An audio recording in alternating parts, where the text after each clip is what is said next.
people in here. They've been inside from the start. They haven't had to survive. And they just don't get it. They can't. The very thing that makes you different is what makes you special. Now I'm all warm and fuzzy inside.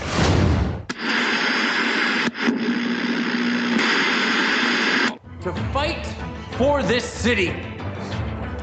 To be the symbol of hope that the Arrow never was. I am the Green Arrow.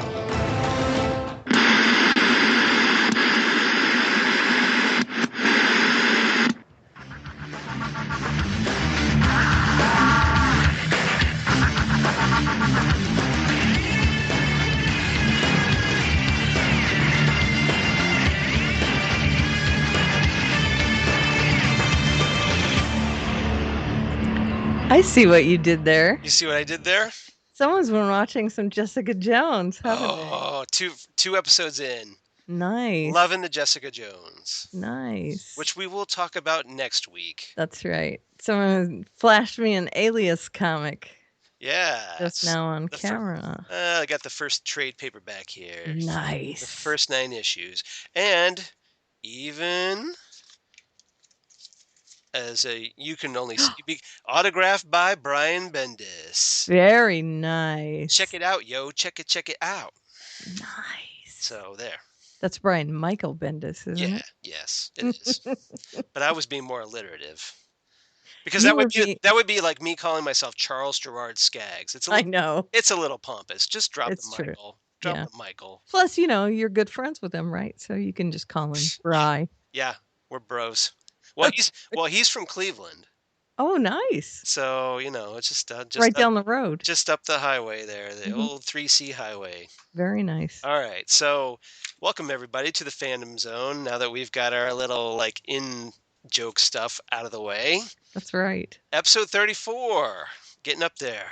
That's right. I'm so excited. And our last big week of shows before the Thanksgiving holiday, where we can finally breathe a little bit and get back down to a more manageable 4. Until it comes back. Until it comes back for a couple weeks and loads us up again. That's right. But then a couple of shows go away around second week of December. So, so as they go on winter hiatus. That's right. But in the meantime, lots of shows. That's right. It's all right. I like lots of shows. Yes. Keeps your mind occupied. Right. And we do have our hardcore fans. Yes. That will just listen to us 2 hours straight. You're a bunch of masochists, you. I know, right? Put up with this nonsense for 2 hours. I'm sure we have casual listeners that will download and listen to us here and there throughout the week. But man, we got some hardcore listeners that'll just sit there and listen. I like it. I love you guys. There are movies that are shorter than us. That's right. There are. There really are. So, anyway. There are TV shows. Right. Almost every TV show is shorter than us. We're getting to the point where Gone with the Wind is pointing and laughing at us. But, so yes, we are aware of this. We're pointing and laughing at us. Yeah, exactly. It's just this horrible, horrible train wreck that all of you are watching. That's right. Or listening to, rather. But yep. Oh my God, the humanity! The Hindenburg. So that's right. I got that reference. Okay. Well, a lot of people wouldn't. But yeah, I know that's true. All you youngins. But okay, so yeah, running down, of course, the usual suspects: The Walking Dead, Gotham, Supergirl, The Flash, iZombie, Agents of S.H.I.E.L.D, and Arrow. That's right. So lots of good stuff this week. Lots of good stuff. Ready to dive in? Yep. Okay, Walking Dead. Episode 6 of the 6th season. The worst title ever. Always Accountable. Yeah. Why is it the worst? Always Accountable, really? Well, it sounds more like at first if you look at that, you're like, always accounting? What? Well, no, Always Accountable. It just sounds like I don't know. It It's sounds like a it's a sitcom title. it's alliterative. Yeah. It's like an '80s sitcom title, like Right. "Always Accountable" Right. with John Stamos. Right. He's an accountant, Yes, but he's thrown in with these two lovely young ladies. They're stewardesses. Right? and their wacky neighbor, Right. but He's a stew. no, he's a male stewardess. Right. That's what So I'm saying. a steward. Right. So yeah, exactly. All right. So this episode is written by Heather Belson, directed by Jeffrey F. January. That's right. That seems a little suspect to me, that name. I know it does to me too. But okay. But then we also have Speedweed. Yeah, Speed. Later on this week. So the return of Speedweed. That's right. I'll let Jeffrey January go for Right. Speed, and we'll focus on Speedweed because Speedweed. Let's do. All right. So yeah, diving right in. Basically, this is a Daryl spotlight episode. Mm-hmm. So all you Daryl Dixon fans have to be happy after being neglected for so many weeks that you finally get some Norman Reedus. The Reedus Nation has to be happy about this. Yeah. Well, we do have a lot of Abraham and Sasha too, but it's mostly Daryl. It's mostly Daryl, but yeah, we do get some Abraham and Sasha development. But unfortunately, for the Norman Reedus fans and Daryl fans, Daryl is kind of stupid in this episode. A little bit. A little bit. He's a little too trusting, which, given his various past experiences over the past 5 years, as far as, our time, yeah, should have taught him something different. Agreed. So let's get into this.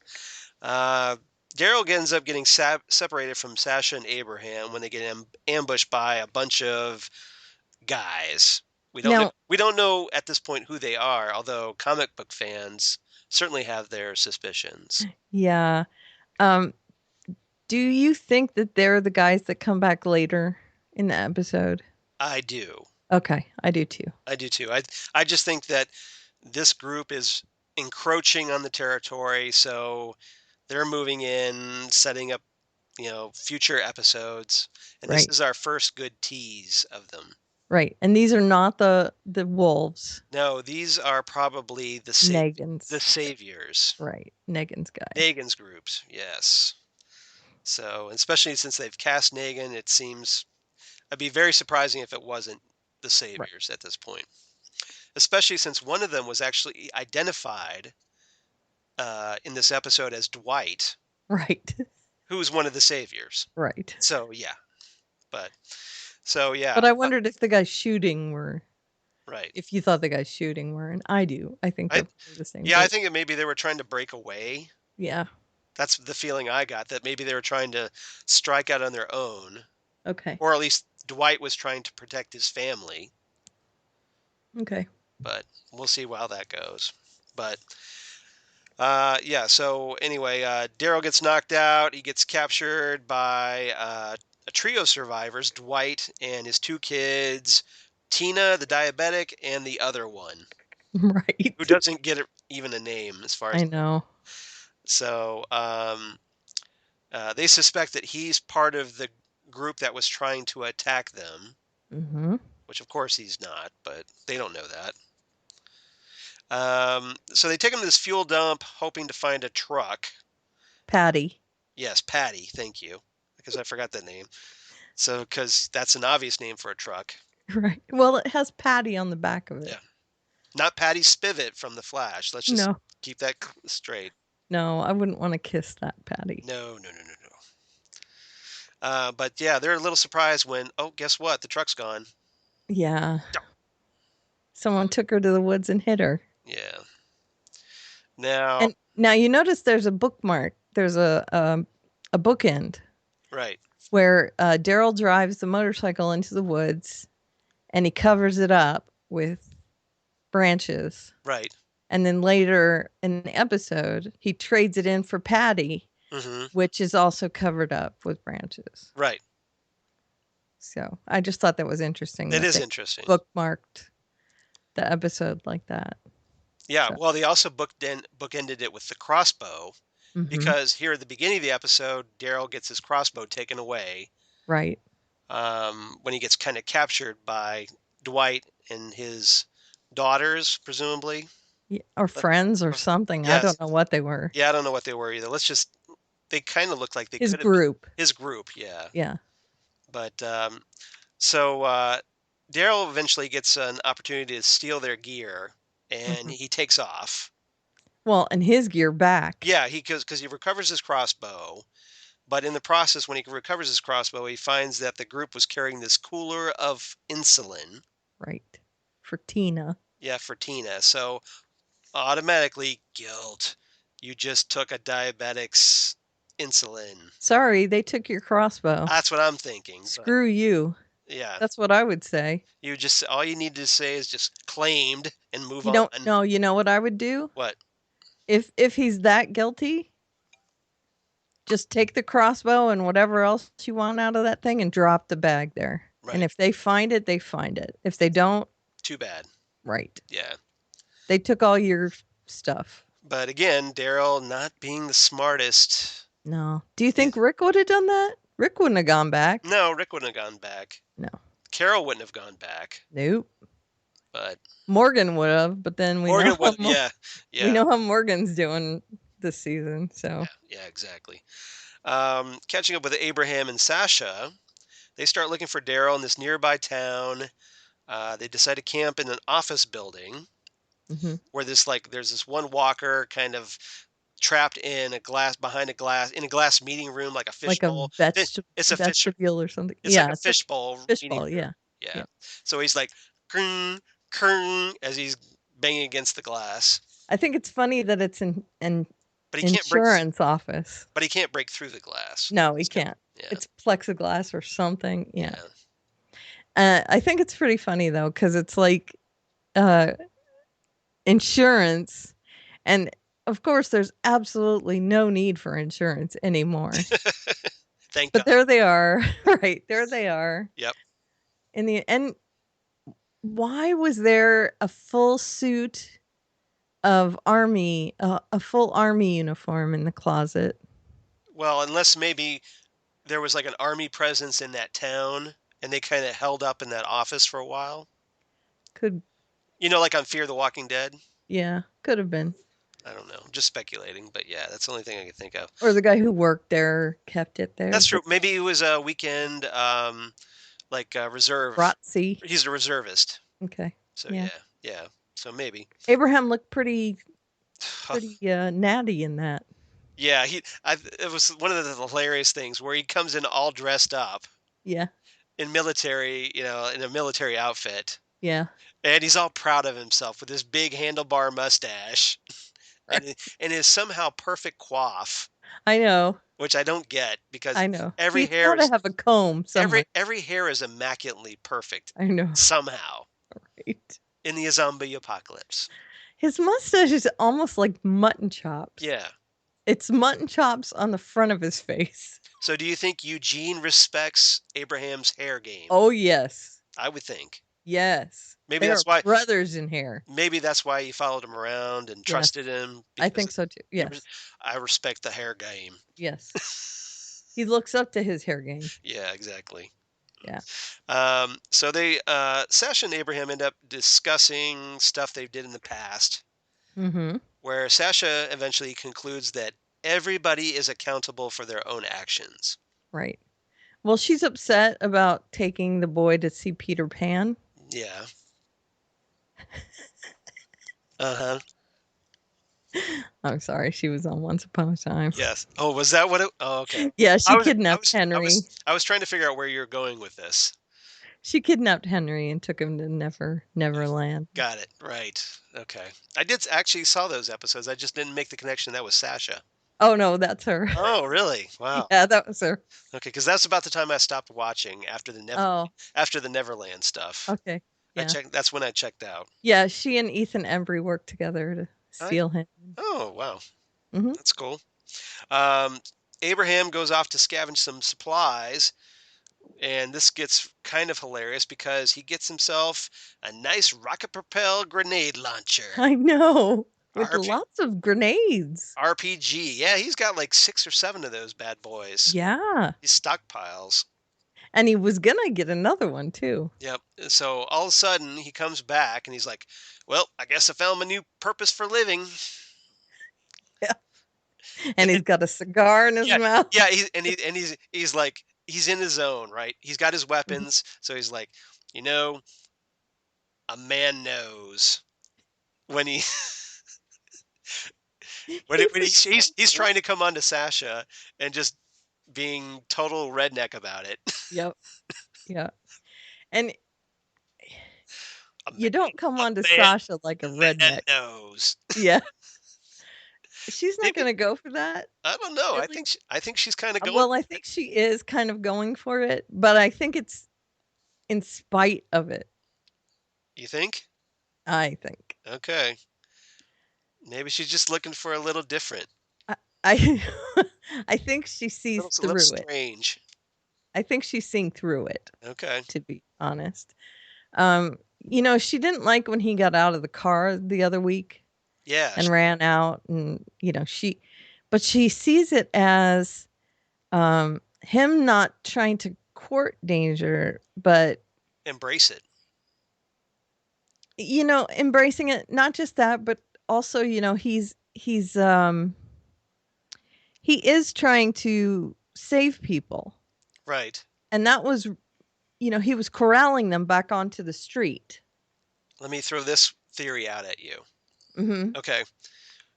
Is it possible that maybe Sasha sees the self-destructive behavior in Abraham that she once had? Hmm. And Yes, she sees a kindred and spirit. maybe she's kind of drawn to that a little bit. Hmm. Very much so. So either they're maybe in just a bonding way, Yeah. but Yeah. maybe something more. And she is also trying to redeem herself through saving people, where Right. she volunteered to go out and drive the car. Right.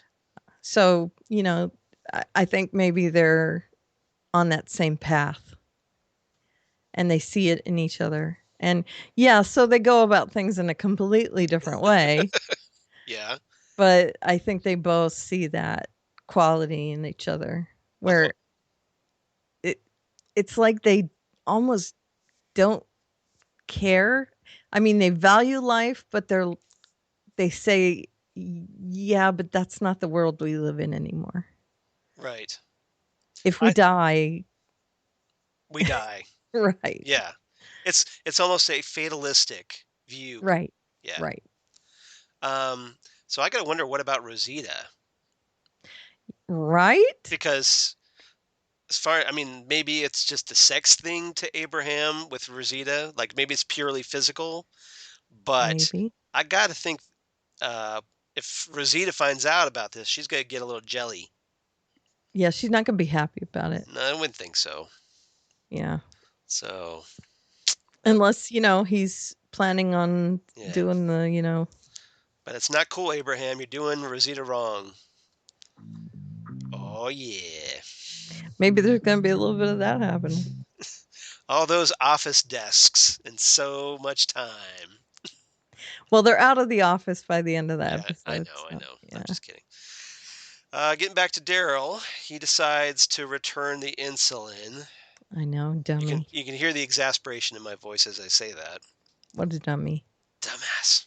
Right, and before he can get away, they get ambushed Yeah, they get confronted by the larger armed group who are by a bunch of legs. the saviors, basically. Right. Who A bunch of legs in the forest. Yeah.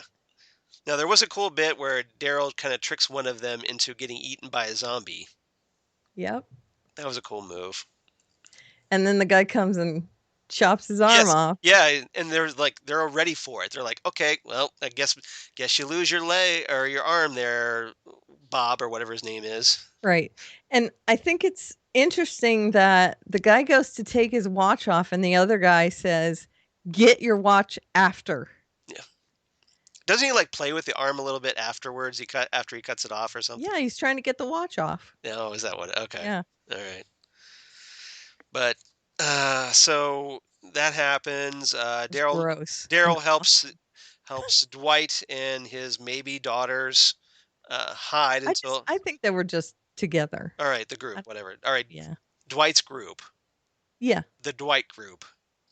There you go. Okay, Ding Daryl, ding ding ding ding ding. Ding. the Dwight group I was for doing the for office all theme. your zombie apocalypse needs. That's right. Yep.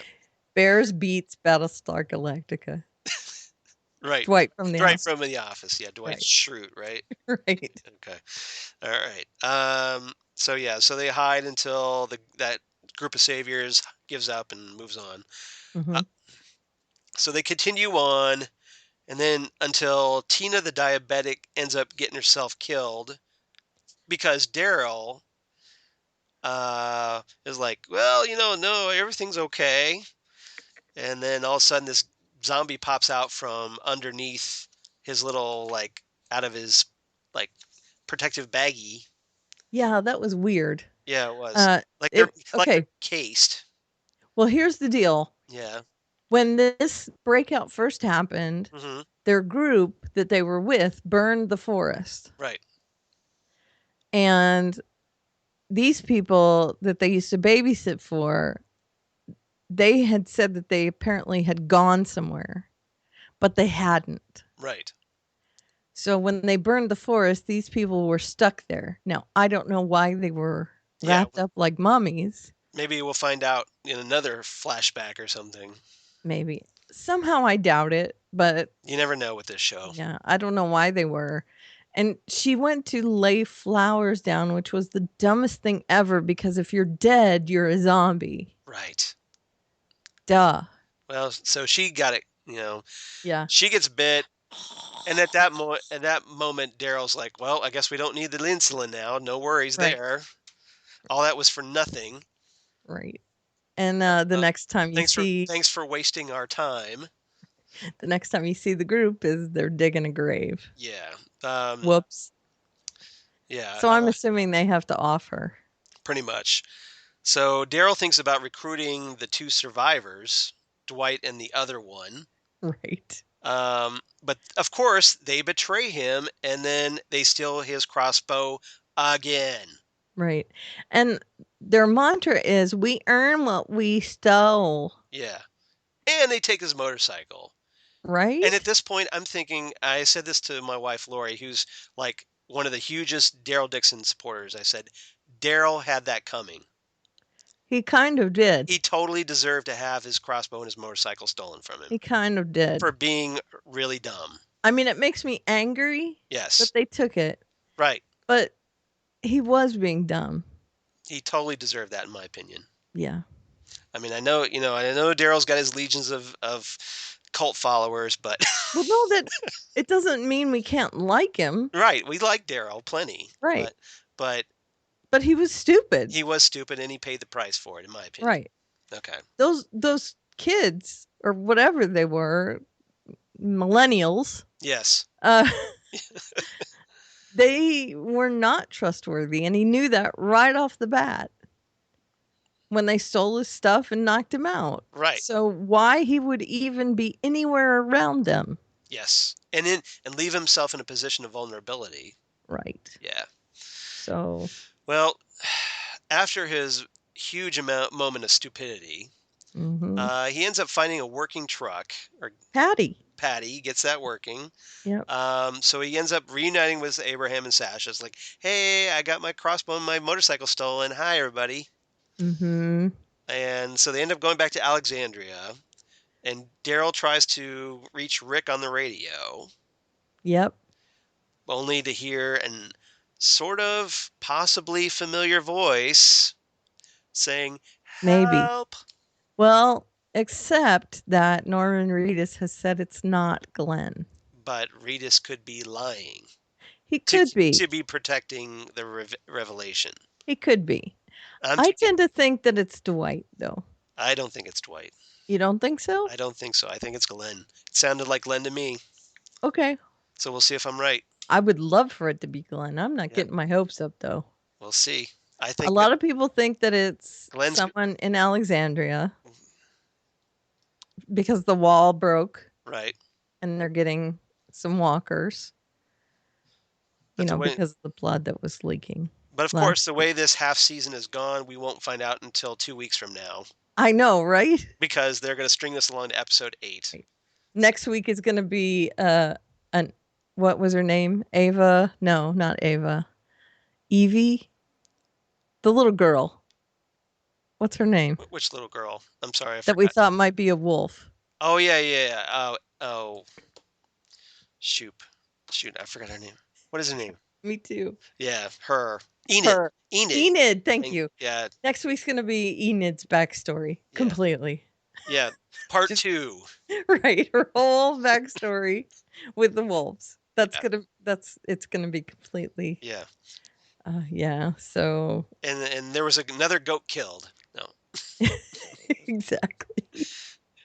where we learned that she knows the recipe for what's his name trying to make in his cabin. Oh, goat cheese. Goat cheese. That's it. Yeah, she knows the Right. recipe for. She goat knows the cheese. recipe for that. Yeah. If only they had met sooner. Exactly. Tragic. No, damn you, Walking Dead. Now that goat cheese is denied forever. That's right. If only he had the cheese recipe and she had the goat. Oh no. No. Yeah, exactly. Yeah. All right. So what'd you give this one? I gave it 8 saran wrapped zombies. Nice. Mm-hmm.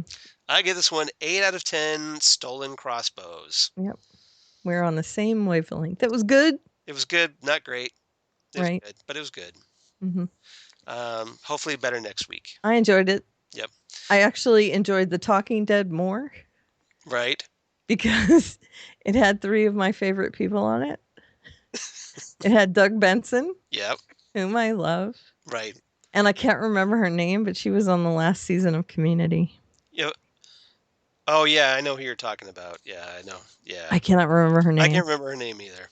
And then it had Michael Rooker. Right. And Rooker's always a trip. He is amazing. I love him. I've seen him in person. Have you? At convention, yeah. He was here at he was at the Wizard World, Ohio here a couple of years ago. And so yeah, dude is hilarious in person. Excellent. Tons of great stories, knows exactly how to tell a story to the fans, give them exactly what they want. He's a showman. Very nice. So all right, moving on. Gotham, a bitter pill to swallow. Episode 9 of the second season, written by Megan Moston Brown, directed by Louis Shaw Molito, excuse me. And this one is basically the Gordon gets angry and goes into the dark side. And that's it, basically. But does he come back? We'll find out. So, yeah. Does he come back? Yeah, of course he comes back. Of course he will. Yeah, because he's a cop. And if he was on the bad side, and it is Gotham, so maybe he'd do all right. Maybe he'd get promoted to commissioner. But you think? Yeah, exactly. So we start off Tabitha Gallivan, Theo's sister, maybe. I'm still ish. Yeah, we're not sister-ish. Yeah, we still don't have that story. We have to also acknowledge the graffiti at the start of the episode. Yeah, there was ha ha ha ha. Yeah, that was great. Yeah. I loved that. Teasing, but yeah, not quite. I liked it. Because remember we had the episode where like a lot of Gotham was somehow infected with Jerome's laughter, mania, Joker-like mania. So yeah. So Tabitha goes to an underground agency of to hire prospective assassins, and she pays to have Jim Gordon assassinated, and the woman that kind of oversees this should be well known to Doctor Who fans. Missy. Well, Michelle Gomez. Yeah. Because she's not really Missy here, but as far as she is the lady. Yeah, she's the lady. So I was really happy, although I was kind of let down because they really didn't give her much in this episode. She did great with what But she got, she though. did great with what she got. So just imagine if she was actually given enough dialogue to Hmm. have some fun with. But It's not like she can't come back, though. she made exactly. She doesn't die, so good Hmm. news there. So maybe she'll be back, but hopefully. But She yeah, would make a really what a great interesting crime lord, what a great a crime lord. I see what you did there. right? Crime lord. Yes. Right? Yes, I see what you did there. You're not getting that one past me. Sorry. It's a good try though. Well, I see what you did. Sneaky. crimey-wimey. Crimey. Exactly. Very nice. Very nice. Very nice. Okay, so that's funny. That was good. I Uh, love how she picks up it's like one of those really old-timey phones yes. that she's talking on, the Hello. really old-timey Yes. phone. Yeah, rotary phone. And this is just after, James has used a flip phone, which is anachronistic in itself. You know, we'd Right. make fun of someone with a flip F- phone because right. it's a few years outdated. Right. But then the lady is using this like phone from like the 20s or 30s or something like that, right? Even though they have computers. Right. So, But I'm just saying that they're both anachronistic, hmm but one of them is so far anachronistic that it fits into her Well, environment. it's stylish. Mhm. See, that's the a lot of people, they don't because they look at stuff like that and they're like, "Oh, it's old." Right. But it has so much more character It does. than today's little, digital phones and whatnot. And Right. yeah, they're cool. They can do lots of more stuff. Right. They're functional, but the aesthetic is not Right. there. It's super hard to play Candy Crush on that phone. You think? It is really hard to play Candy Crush on it. But on the upside, it doesn't cost you money. That's true. It's That it's is not it's not a freemium game, that's right.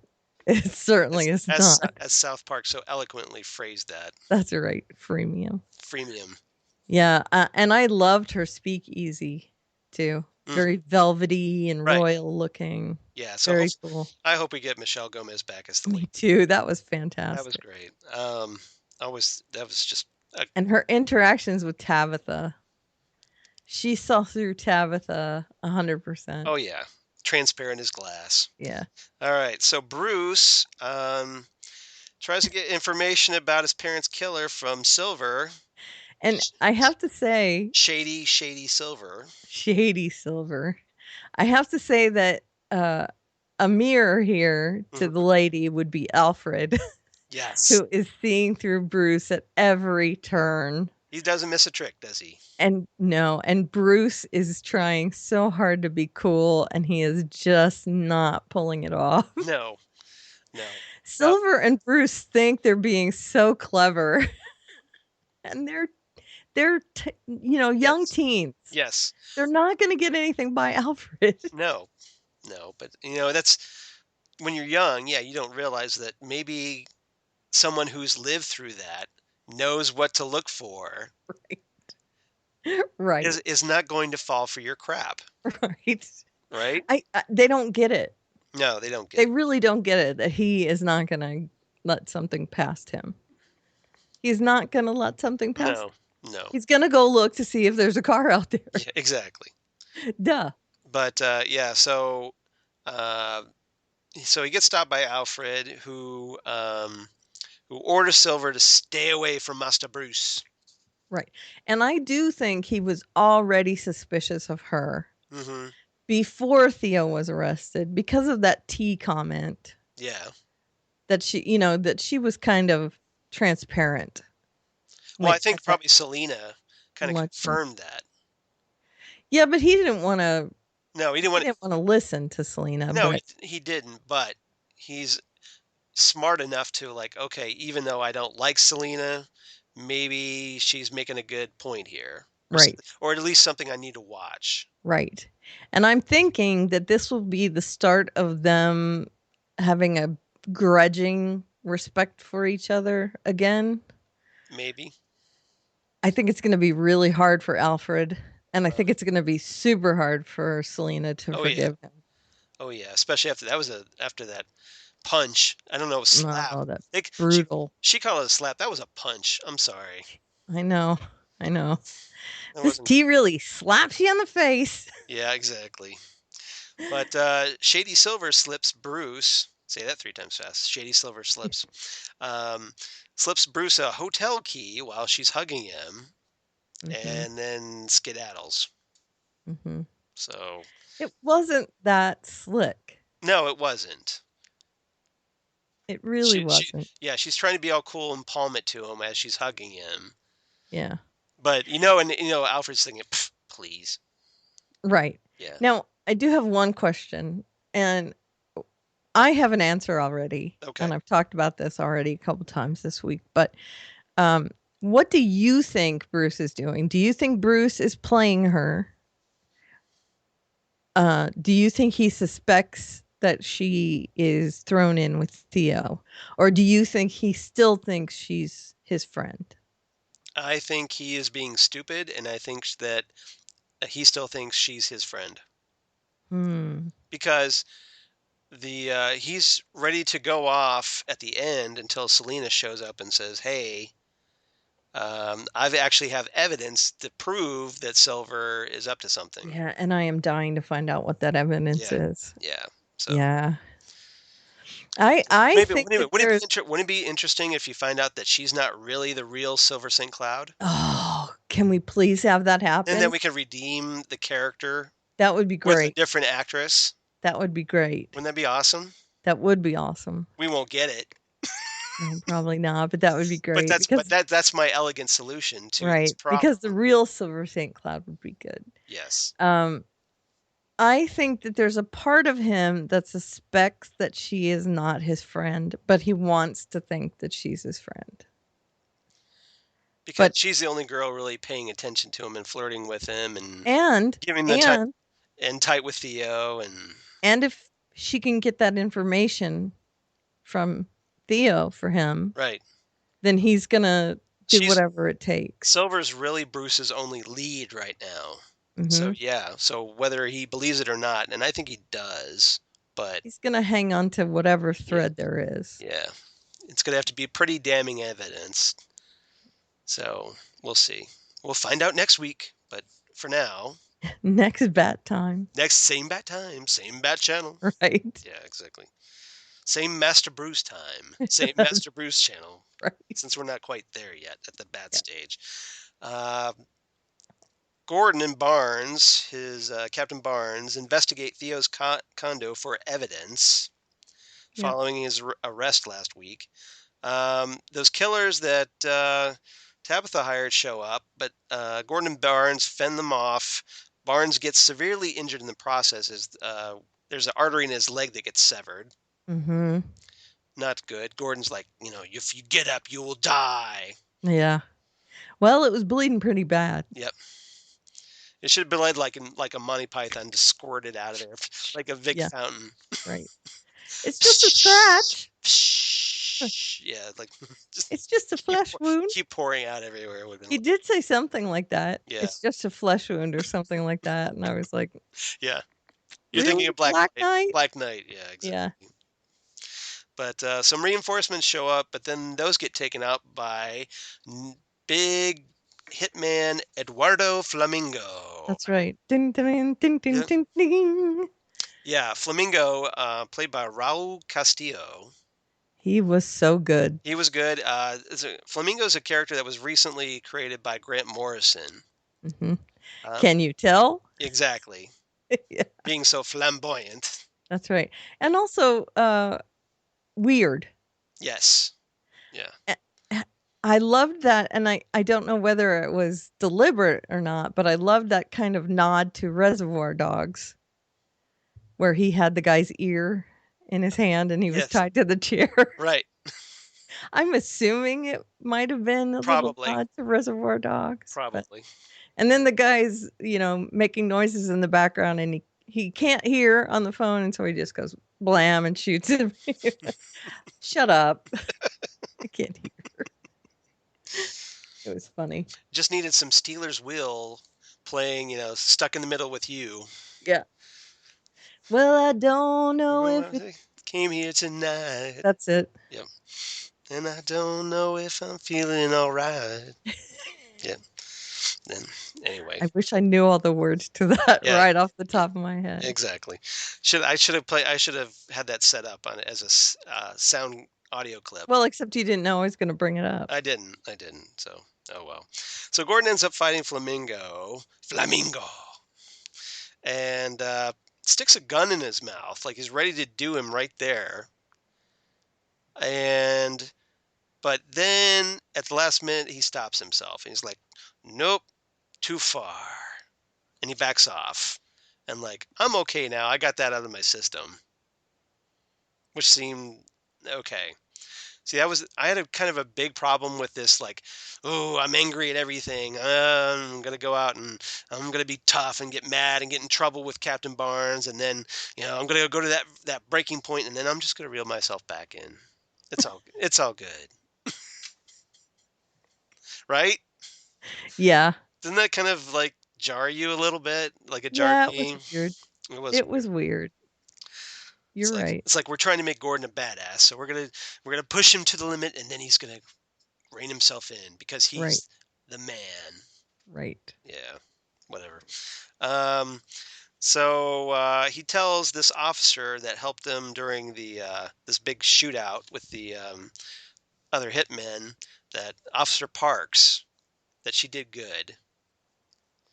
Because she was like a completely nervous, like rookie cop, didn't want to know what to do. Gordon kind of talks her through it. Yeah. They get through it, but sadly, Officer Parks does not meet a good does not end. fare well, no. Yeah, because later before being placed in his cell, Flamingo does the oldest trick in the book, fakes being sick, and then ends up killing Officer Parks by biting her in the neck. Yeah, it was terrible. Like he was a walker on The Walking Dead. I know.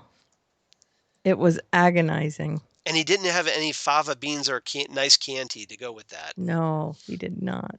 So. Oh man, it was just terrible. I'm sorry. Yeah, it was bad. Yeah, just chomp.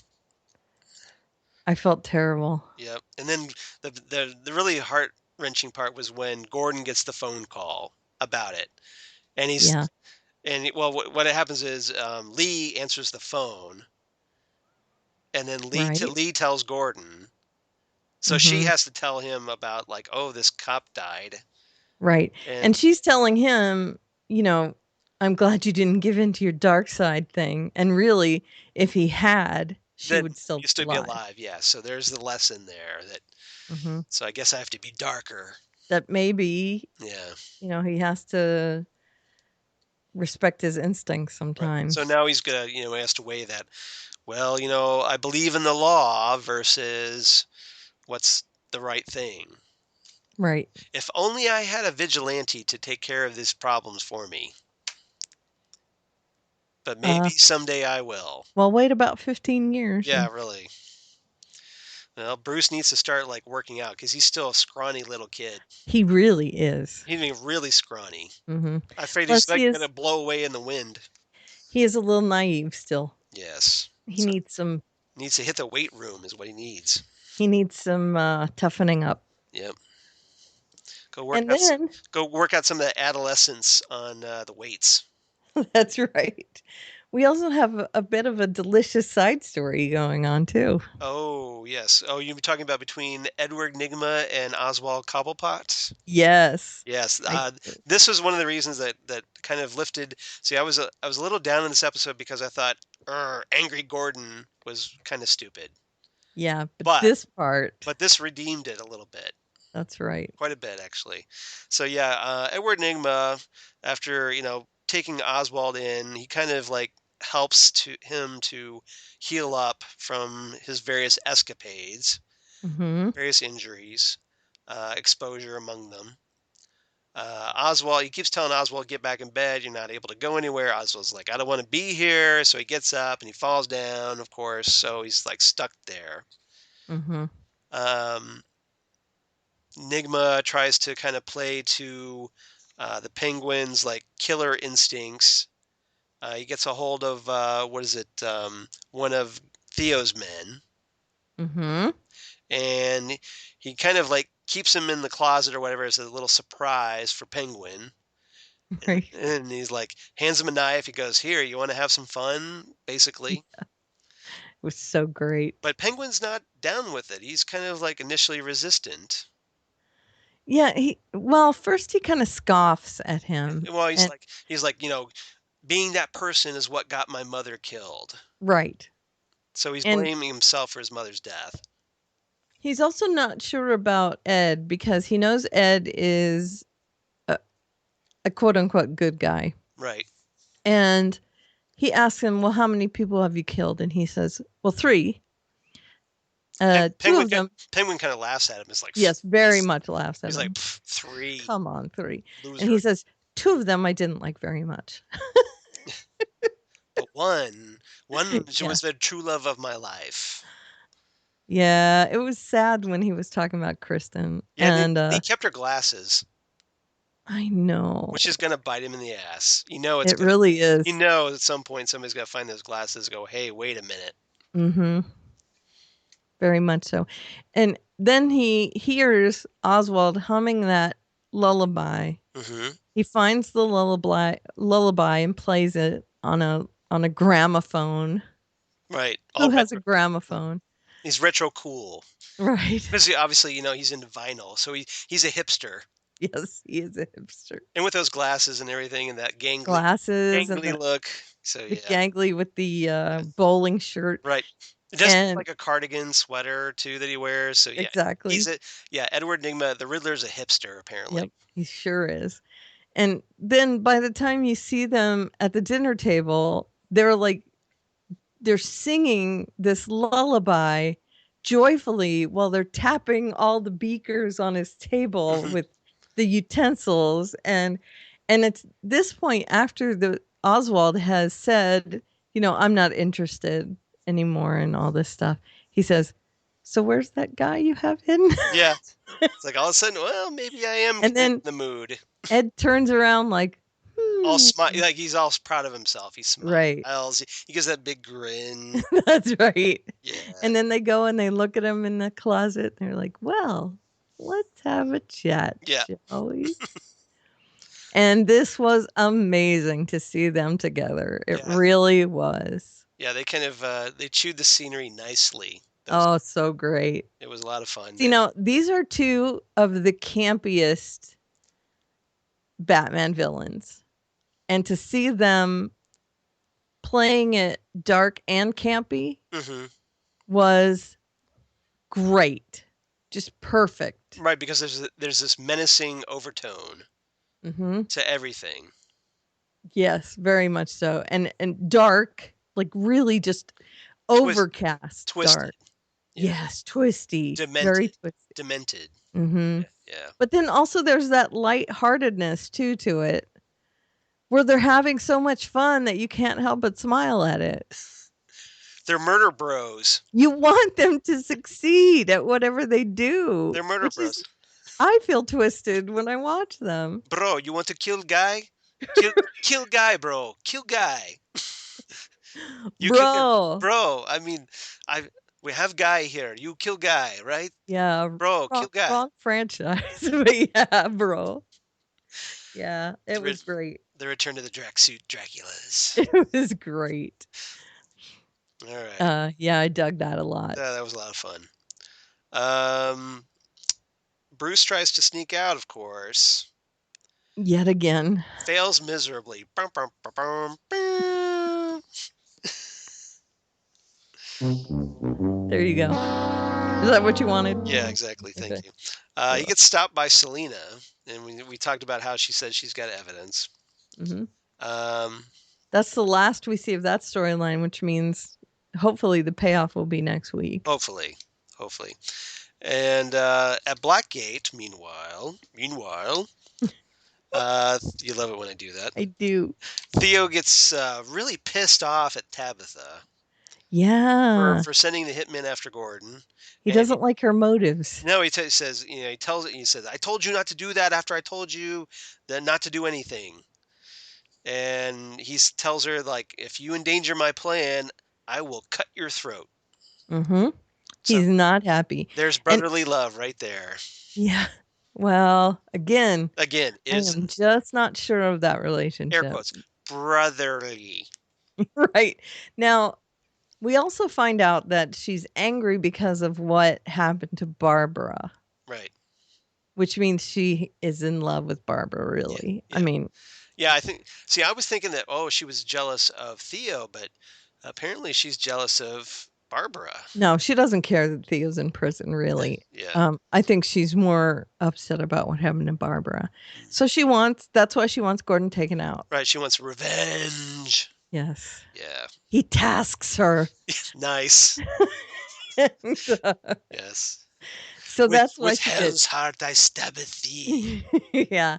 And Theo is irritated. You know, he has his own plans, and those plans are coming to Gotham, which is Father Creel and the House of Dumas. So The the Sacred Order of Saint Dumas. right, right, which is essentially the Templars. Yeah, but they're also the group that kind of eventually sets up Azrael, Mm-hmm. the guy that Jean-Paul Valley, the guy that takes over for Bruce Wayne following Nightfall. Mm-hmm. So that's right. And then gets quickly forgotten. Yep. Because he was kind of a lame character. He was kind of a lame character. But it's a cool name. Yeah, so Azrael. they show up at the docks, and then Arvin Sloan from Alias is there, and and then they stab him to death 1,000 times. Yes, yeah. So it's cool. So what'd you give this one? I gave it 8.5 menacing hypodermic needles. Because the Riddler kind of comes at him with that hypodermic. I give this one 8 out of 10 hotel keys. So, all right. Super. Kind of lame slipped hypodermic. Pitifully palmed. Pitifully palmed hotel keys. How's that? I should have thrown in an adjective. You're right. Yeah. Okay, Supergirl. 104-ish.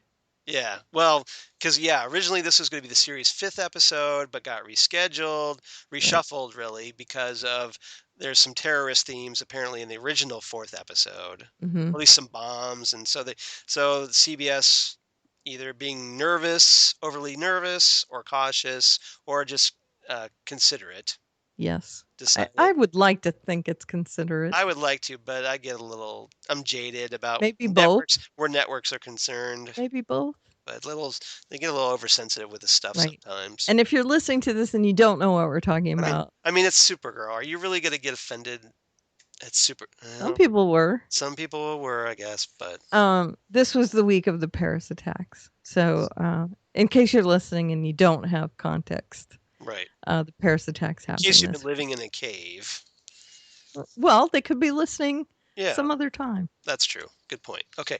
In the future, those of you in the future, this is... If you have taken a crimey-wimey time machine. Nice. Yes. Since we're on the Paris attacks happened, and we're recording on November 21st, 2015. Right. So there you go. So I have named this in my media drive the 5th episode because I'm going to watch them in the correct order. Oh, you are? Okay. If I rewatch them. Okay. Well, yeah. Well, I mean, see, this is the 4th transmitted, so it's now episode 4. It doesn't matter. If I rewatch it, I'm going to watch it in the right order because there are some continuity issues with it. Oh, okay. Fair enough. Just like on Firefly. Correct. Okay. Well, this episode, Livewire, written by Roberto Aguirre Sacasa, who has also written some comics. He was primarily known, he wrote Nightcrawler for Marvel, which lasted all of 12 issues, but he wrote it. And Caitlin Parrish, directed by Kevin Tencherowin, the name that that Tasks you me. tasks you. Yes, That's right. that Caitlin Parrish is a member of the writers' room on Supergirl. Oh, okay, cool, very cool. So we start off. There's like an alien DEO prisoner that escapes. He's like in chains, and he's like, She. Oh yeah, she. You're right. My mistake. It's all right. Sorry. She escapes. She breaks the chains, and That's then right. fights Supergirl. Although to be fair, Supergirl thought she was a he as well. Yes. Okay, and had to be told that by Hank Yes. Henshaw, Mr. Red Glowing Eye Guy. That's right. Yeah. And it's kind of a like this really, I don't know, surreal sequence where you've got Supergirl's fighting this alien, and then all of a sudden she gets a call from her sister, Right. who's all in a tizzy because Kara's not home Mm-hmm. for when their mother shows up. Right. So Well, and Alex does have a history, right, and we learned that quickly. yes, Now, before you go on, Yeah. I need to ask you. A lot of people are speculating upon the identity of that alien. alien. What's the speculation? I have not heard this. Rampage. Ooh, interesting. That would be cool. I tend to agree with that. I could see that. I could totally see that. Mm-hmm. Makes sense. The look is there. But Rampage wasn't an alien. She was a normal human that got They never said alien. basically turned into She-Hulk, essentially. They never said alien. Okay. She's just there. Okay. She's like a mohawked She-Hulk. They never, they might not have thought she was an alien It's possible. and took her down there. Rampage would be a really good villain for Supergirl. Mm-hmm. So we'll see. But apparently she got taken out really easily. Like really early on. But Well, she may have been tranked or something.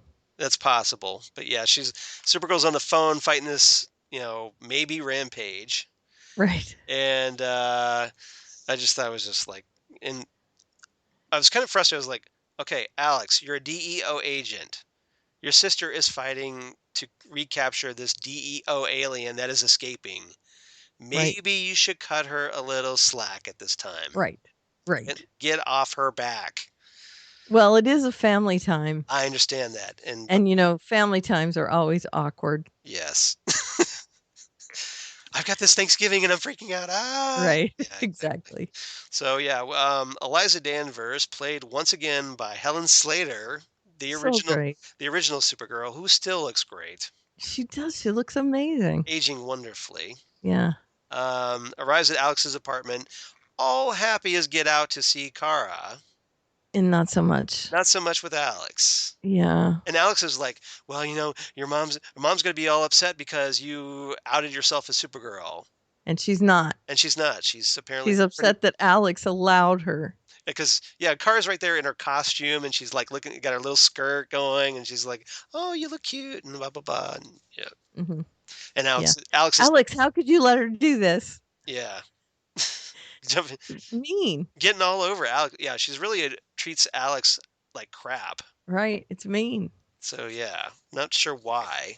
I think she explains why. Yeah, she does explain. So because Alex working for the DEO, but she didn't know that she worked for the DEO. Right. It was more like you knew going into all this that she was kind of innocent and trusting, and I kind of needed you to be there for her. And you weren't. Right. Right. And she still has that innocence. And I still want you to be there for her. Right. And I think that's just her. Now, Alex, to her credit, stands up and says, look, I am there for her. I'm working with the DEO. Right. I'm watching over her. Right. So get off my back, Mom. Mom isn't too thrilled with that either, because we learn a little bit more about the DEO. And yes, we do. Get a little flashback. And then a little depth also, because Alex could be there for more than one reason now. Right. More than two, actually. Yeah. she was recruited because of her Sister. ambition and drive and her chosen profession, Right. and because of her sister, and now because of her dad. Yes. So, And then they just figured this out. yeah. Yeah. Because, well, since we talked about it, we might as well talk about it now. Let's do. Okay. Yeah, we find out Eliza reveals to Kara and Alex that years ago, their father, Jeremiah, played by Dean Cain. Yep. Again, and a Yeah. brilliant Yes. Yeah. casting choice. Yeah. Although we find out, yeah, apparently Jeremiah is dead. I know. I was sad. Which we didn't know before, but at least No, we didn't. However, I have a theory that he is not dead. Ooh, I like that theory. Mm-hmm. Yeah. So yeah, because apparently DEO being shady about his death. Mm-hmm. So Jeremiah offers himself up to work for Hank Henshaw, Mr. Glowing Eye Guy. Mm-hmm. And I love this line where he says that he, he knew everything about Superman, which is like, well, of course he does. Of course you do, You're Superman. because you are Superman, right? Of course you do. I thought that was the funniest line. I just kind of episode. laughed. Lori's like looking over me like, why are you laughing? I go, it's Dean Cain. He was Superman. It's Right. it's meta. That Right. joke. It is meta. Even if it wasn't intended to be meta, it's still meta. Right. So, and it's meta also when their mother says how cool the outfit looks right on Alex. Right. You Because, think she's think maybe she's a little jealous. She's like, oh, I remember when I could fit into that. Exactly. It's not fair getting old. Do it. Right. But no, I'm sure she's cool with it. But I think so. I'm sure she is. Otherwise, why would she be on the show if she wasn't cool with it? I think she's very cool with it. Yeah, I'm sure she's cool with it. So yeah, apparently Jeremiah turned over the research to protect Kara. Mm-hmm. And then he ends up dying mysteriously. Or not. Or not. Dun, dun, dun. I was already headed for it. I know, but I just threw it All in right. there for comedic effect. Thank you. You're welcome. It's okay to have more than one. Okay, good. All right. I'm not stopping you. I know. Go right ahead. So shady stuff going on. Yes, very. And also, I need to say, this is another nail in the coffin of this leading to Hank Henshaw being Cyborg Superman. Yeah, pretty much. Because this is another piece of evidence that he has a lot to do with Superman. Mm-hmm. And something happening to his family because of Superman. Exactly. So. And he may have taken out a Superman. Mm-hmm. Just saying. Mm-hmm. Right. Right. So and there's a little postscript on that stuff where later at the DEO, Henshaw congratulates Kara and Alex on capturing Livewire. And then they end up agreeing, like, well, we need to find out what happened to Dad. Right. So. And I think they're going to find him alive. He's alive. He's alive. Yes. Yeah. He's been cloned by frogs. Yep. God. If that's the case, I'm done with this show. I'm not going through that again. I went through that in the 90s. I'm not going through it again. I know. No Lois and Clark resets, frog resets. And also there was the whole Livewire that thing. Still pisses me off 20 years later. I know, me too. I can't let it go. I know, me too. I should let it go. It's just a stupid TV show, but I can't. Why do you think I brought it up? Because it bothers me. Okay. So the Livewire stuff was awesome as well. Yeah. Was it here? Britt Morgan, mm-hmm. who best known as Debbie Pelt on True Blood. Mm-hmm. And I knew as soon as they cast Britt Morgan, because having watched True Blood, I'm like, that is perfect for Livewire. Yep. Because she's gonna kill it. because Debbie Pelt was psychotic on True mm-hmm. Blood. And she was. So perfect for Livewire. Yeah, and she was. She did a great job. Great. This episode, I think it's my favorite so far of the four we've seen. Yes. That's great. I'm actually kind of glad. I think it was a good thing they flipped episodes. Okay. Because it kind of got us to the good stuff faster. I All think this right. this is the first episode that really clicked for me as a show. That's very cool. So I'm hoping this becomes more the norm. If it Oh, is, we're good. all right. It's encouraging. Let's put it that way. Excellent. Well, So I loved the live wire part a lot. I thought they did a really great job with the live wire effects, especially like Yes, the lightning. where she changes into electrical form and disappears within electrical objects. Hmm. Oh, there was one weird thing where where live wire kind of bursts out of cats' TVs, Yeah. and the TVs still work after they like were fried. Yeah, I You know. know, like there was a power surge, Right. and I'm thinking, how are the TVs still working? Well, okay. Yeah, it was a Come on. little thing. Um, And I loved that effect where she threw lightning. yes, That was fantastic. it was cool. I loved that. So yeah, I thought they did a really good job with Livewire. So hopefully it Right. won't be too long before we see her again. Now, they need to perfect flying Mm, because on the show, Supergirl flies. yes. So that's a pretty standard special effect. Mm-hmm. So let's perfect that, please. Yes. They Okay. seem to do a pretty good job with the Atom on Arrow. Uh-huh. So why they can't do it here, I have no idea. I don't know. And he's got But a big clunky armored suit. I know. Well, maybe they can hide it better in a big clunky armored suit. Maybe. But you would think, without that clunky suit, you could be more graceful about it. Yeah. And I don't, it be just does noticeable. not look great on this No, show. it looks very Peter Pan-ish. Broadway, like Mm, a stage production. Yeah. yeah. Okay. So Uh, fix it. Now, That's what I'm saying to the showrunners. there was a great thing. I totally agree with you on that. There was a great moment early on where Kara and Wynn are talking about their Thanksgiving plans, Oh yeah, the references. And Wynn says he's going home to watch Orphan Black, which was just awesome. Right. An Orphan Black marathon. Yes, so I just thought that was hilarious. Yes, very awesome. So very cool. I like that a lot.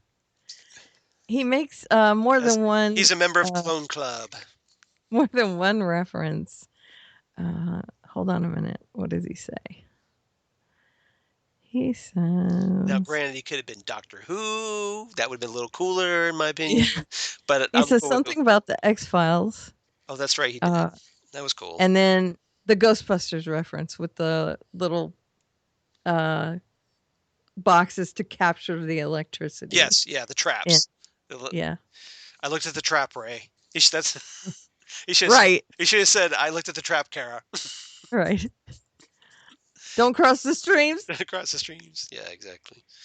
I So thought you said don't cross the streams. yeah, Cat Grant got a little actual character development in this episode. I liked her a lot better in this episode. This is the first episode I didn't want to totally kill and murder Cat Grant. Yeah. Now, Not that I'm going to. I'm just this episode was about mommy issues, yes. and she was part of that, Mm-hmm.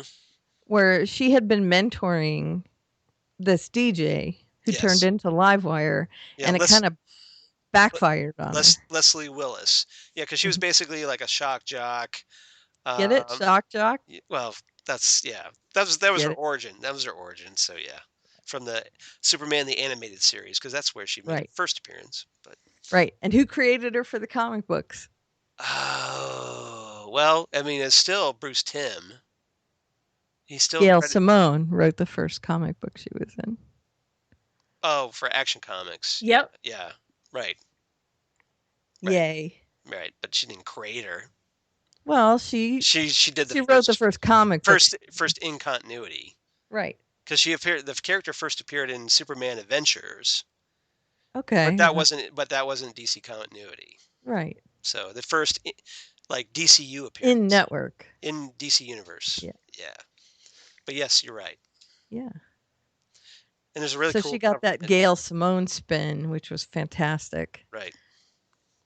Anytime Gail Simone puts her stamp on anything, I just really love it. The only thing I wish that about this episode, it should have had a cameo by Lori Petty, who did the voice of Livewire in Superman the Animated Series. Yeah. I would have loved that. Yeah. So maybe sometime in the future. Like maybe she was her producer or something. Yeah, exactly. That would have been cool. Yeah. Or her agent. Yeah. Something that would have been cool.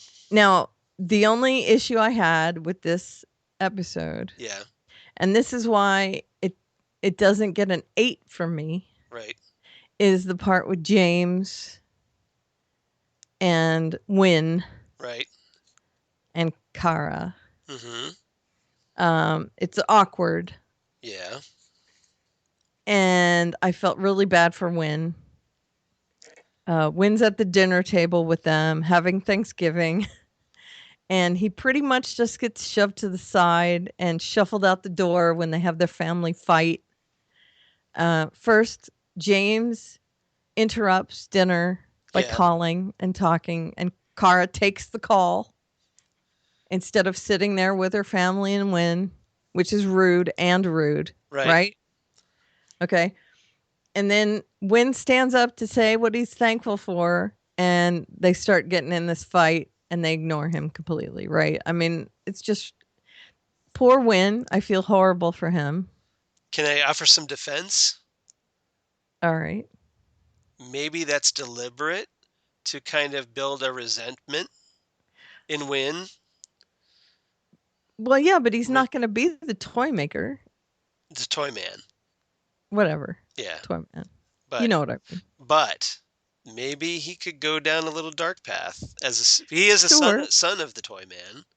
Yeah. So maybe eventually he could go that little supervillain route.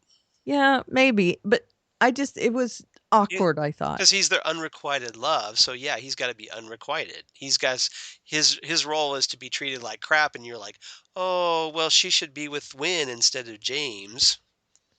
Well, I don't think she should be with him, but I thought that was just mean and awkward. Yeah, it was. Dismissive. Why invite him if you're just going to ignore him the whole time he's there? Right. And I also didn't love that Alex got drunk on Thanksgiving. Although it was kind of funny. It's more realistic. Okay, yeah. Because her mom, especially considering her history with her mom. Yeah. That maybe her mom drives her to drink on Thanksgiving. Do you think? That's kind of a pretty real thing. A lot of households that happens. Well, my household doesn't. My household doesn't either, but I know households that do. Okay. And just the whole, James would call her on Thanksgiving knowing she's spending time with her family. Right. I thought that was weird too. So I would have given this a higher score except for that whole interchange right there. Otherwise, I thought it was a great episode. Okay, so what did you give it? I loved Live Wire part. I gave it 7.5 slightly undercooked turkeys. Okay. Because she heat raised. I was gonna go that route, but that's fine. But yeah, I actually, like I said, this was my favorite episode so far. Mm-hmm. So I gave it a little higher than you. I gave it 8.5 helicopters in a thunderstorm. Nice. So. Very nice. Well, okay, I have to say, like I said, I would have given it higher. Mm-hmm. Now, if next week's episode irons some of that out, my score for this episode will go up. Okay, got it. So just so you know. Okay, so this could you could be adjusting it up. Yes. I got it. I would say I would go as high as an 8. All right, fair enough. Fair enough. The Livewire stuff was amazing, though. It was. So hopefully it won't be too long before we get Livewire back. Oh, yeah. I would love to see her back. Yeah. They did a good job with that. That was a home run. Yeah. Home run. Home run with that. Mm-hmm. The Flash, episode 7 of the second season, Guerrilla Warfare. Get it? It's a pun. Get it? I get it. So I get it. Written by Aaron and Todd Helbing. Directed by Dermot Downs. Mm-hmm. And as the title kind of insinuates, we get the return of Grodd this episode. That's right. Making me really want a Grodd versus King Shark episode. This is what I'm saying. This needs to happen. I keep repeating this over and over. I want it so bad. A pay-per-view. CBS just or not CBS, CW, give the producers just bonus budget, extra budget just to make this happen because Pay-per-view. something. Pay-per-view event. We can do a Kickstarter, something. This needs to happen. That's right. Garad versus King Shark. You know that would be the best episode ever. That's right. Now, one of the last things I said, this has nothing to do with Grodd. One of the last things I said when we were done talking about the Flash last week was, isn't this silly that he's sitting there on the bed saying he can't walk? Right. And he could just wait and see if it starts to go away. And what happened? He gets better. Right. It was all a big tease, like psych. Right. Which we knew because we know we knew. Well, we knew. Everybody in the audience should have known. Everybody knew? Most people should have known because he had fast healing abilities that they've talked about in the past. So, but I don't know that everybody knew. I think they should have known, but I don't think they knew. Yeah, they should have known. Which makes me mad. If you're paying attention, they should have known. Yeah. So Barry's struggling to recover following his beat down by Zoom. And getting his face shoved all over the place like a rag doll. He should have been listening to 9 Inch Nails and dyeing his hair black because he was so emo. He was. Barry was kind of getting on my nerves, which is kind of why I didn't rate this a little higher. Yeah. If you saw my score. Yeah, I'm lower than you. I'm usually generous with the... you're lower than me. Mm-hmm. Okay, I'm usually generous with the Flash, but... He was very whiny and emo in this episode. So he's like, well, he got his ass whooping big time. So now, mind you, I don't. So he does have. I don't think it's not well deserved. He got taken down a million pegs in the last episode. Right. So he's a little traumatized by this. Sure. So, but still, dude, you're a superhero. Right. You up. could be like a normal person who would be paralyzed for life right now. Exactly. Yet you're healing. And walking. Right. You have a girlfriend. Yep. And you have a Urza sister who you think you're probably going to marry in the future. 2 dads who love you. And come on, dude, get it together. Your life is not horrible. Right. And you look like Grant Gustin. Right. Yeah. Life is not horrible for you. So yeah, stop whining. Get over yourself, dude. Exactly. And you're friends with the Arrow. Well, he whines. Right? He whines a lot too, but he's more just emo, and he growls and grumbles and cooks souffles. Yeah, well, just saying. Okay, so Caitlin goes to talk to Dr. Wells. He's off at a bar somewhere. He's getting ready to split back to Earth 2, and Wells, during their discussion, Wells gets this idea to close all the breaches except the one at Star Labs. Well, he and Caitlin. Yeah, they kind of brainstorm together. They talk it out. But yeah, so he's just like, oh yeah. I thought that was important because he was ready to throw in the towel. Right. Go back home, see if he could kill Zoom himself, which he couldn't. Yeah. And get his daughter back. And she brought up the point of, if you die, then Zoom is going to be free and clear here. Right. We're not going to have your help, and your daughter is going to be screwed. Doomed. Yeah. Right. Pretty much. And then they had that bit of a connection in their chat together where they said something that sparked off the closing off the portals, and then they connected 2 and 2, and there they were. Synergy. That's right. Yeah. And I thought that was good. It was like the old Wells, but without Eobard. Right. And Caitlin used to see the old Wells as her mentor. Right. So it makes sense that Caitlin would be the one to try to reach out to him. Right. Yeah, it was good. Let's just hope he's not really Eobard Thawne. I don't think he is. She was wrecked when he was unmasked. Right. That was a horrible, wrenching episode last season. Yes. When she found out, so. Cisco finally must have called up Kendra on. Mhm. You made use of that phone number he got last week. Mhm. Calls her up. They have their first date. Inconceivable. Inconceivable. Yes, I see what you did there. Thank you. Because they go off to see a screening of The Princess Bride. Mhm. He is not left-handed. You keep using that word. I do not think it I means what you think it means. I do not think it means what you think it means. Why didn't you list that among our assets in the first place? I don't even exercise. We could do every Yes, line from yes. this movie, couldn't we? Pretty much. Mhm. They go to see The Princess Bride, in case you weren't Yes. sure what we were quoting. And Cisco was just waiting to use that "as you wish" Oh, of line. course he was. Yeah, but Yes. alas, that doesn't happen because he ends up touching Kendra and having a weird vibe of Mhm. her, seeing her as hot girl.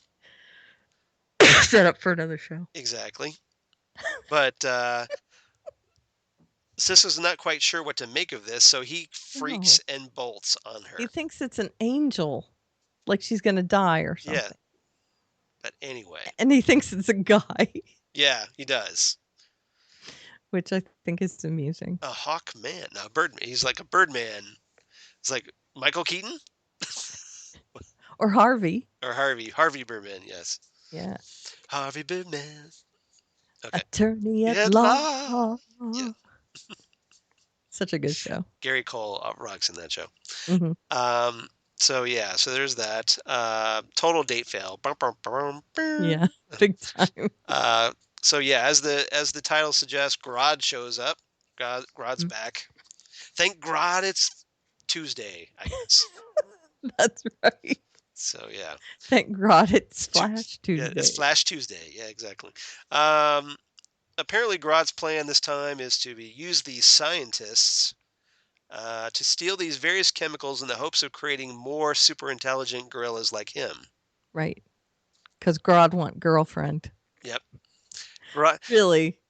Grodd need to get it on.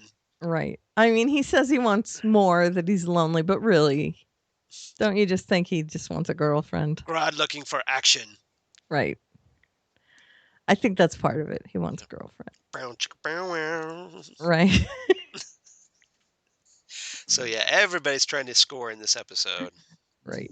And he later kidnaps Caitlin to help him with his plan.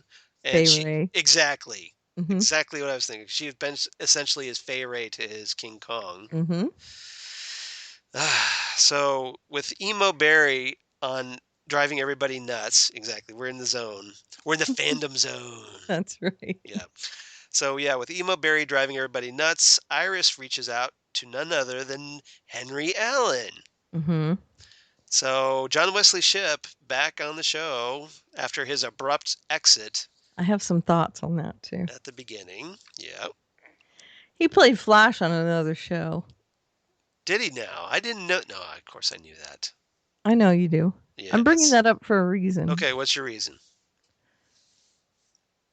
He played Flash on another show. Yes, he did.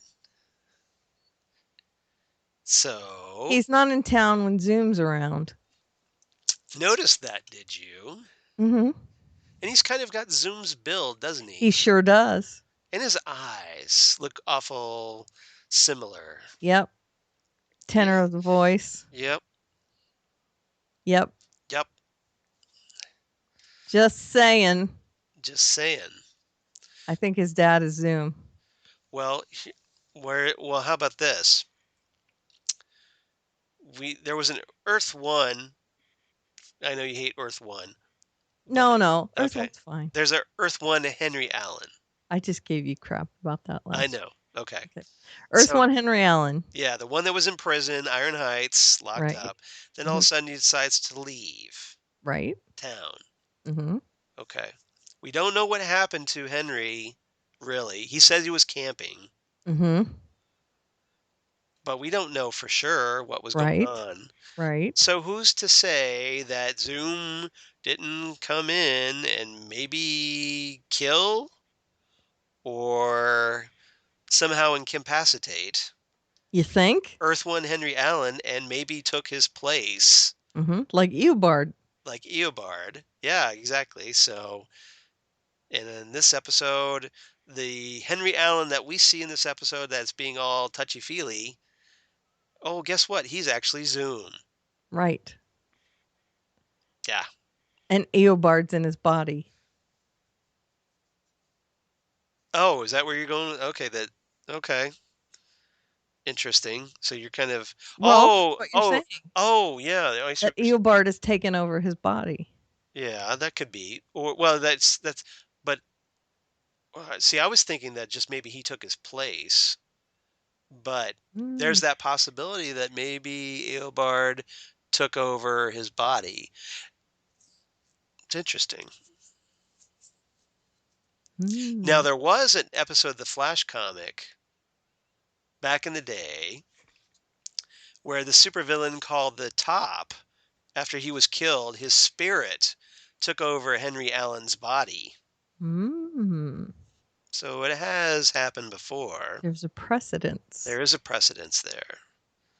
I think this time it could be the Reverse Flash instead of the Top. Right. See, I was upset when they sent him away like that. And now I'm thinking there was a plan for it. So now we don't feel so angry about it. No, I'm still angry. Yeah, but it was pretty poorly handled. Yeah, it was bad. Yeah. But they obviously have some sort of plan because it was in the beginning, like earlier on the Flash. It was in that little montage where he went away, and then he, obviously he came back in this episode. So, yeah, okay, sorry. Yep. So instead of last season, we got Who is Harrison Wells? Maybe we'll get Who is Henry Allen? Right. About 2/3 the way through the season. Mm-hmm. Yeah. We'll see. Plus, he knows how to wear an outfit and go fast. Right. He played Flash already. Yes. You see where I went with that? I see where you went with that. Okay.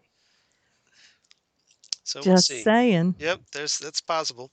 Okay. The team decide to dress up Wells in Reverse Flash cosplay. Mm-hmm. Which is essentially what it is, right? I know. It's awesome. reverse Flash cosplay in order to trick Grodd into thinking that his father is still alive. The plan works actually long enough just so that Wells can rescue Caitlin before they both escape. Right. Except Gorilla Grodd realizes that he can top him. Yeah. In BDSM terms. Okay. Wow, I didn't expect that going in. Well, in their real relationship, Wells is always the alpha. Right. He's always the dominant. Yeah. But that's more animal. He says he doesn't ask. Yes. He demands. He's always the top. Okay. He always tops. Better than the bottom. Right. Right. And Gorilla Grodd. Yeah. He can't top from the bottom. In this case, he could have. You just opened up this huge amount of slash fic. No, trust me, it was out there already. Oh, I'm sure. I'm sure, like, as the episode is airing, there's people typing shit. Like, going, da da da da da da da da da. Yeah, exactly. Okay. So they come up with this plan to deal with Grodd. Which was brilliant, I thought, actually. Caitlin lures Grodd out of the lair. Basically playing on that Fey Ray thing. Playing that up. She tells Grodd that she can give him what he wants if he trusts her. And she tells him to trust Barry. Barry friend. Right. Barry not enemy. So Barry ends up dragging Caitlin away just as this breach opens, made by the sonic cannon. The speed cannon. Right. And Henry, or is it Henry? Dun dun dun. Right. Whoever it is encourages Barry to get over his emo crap Right. And who was doing that last season? That would be Harrison Wells, who is really Eobard Thawne, You think? the Reverse Flash. Yeah. So, Right. yep. Okay. Parallels all over the place. Just saying. Just saying. Yep, I know. So Barry kicks uh, Grodd into like through the little sonic cannon or speed cannon portal, Mm-hmm. the breach. And it just happens to land him. Well, yeah, we find out at the end of the episode, toward the end of the episode, he arrives on Earth 2, but happens to land. Well, no. Granted, Harry did Mhm. say that he knew where to send Grodd. Oh, okay, good. So he did mention that. Okay. So it was deliberate to send him here. Okay. And that was an awesome. But yeah, like, because where does he send him? He sends him this into the jungle, mhm, and there's like this gorilla rock formation with a city beneath it, mhm. which means Gorilla City. I know, awesome. Gorilla City, can't you see? Lots of fun for you and me.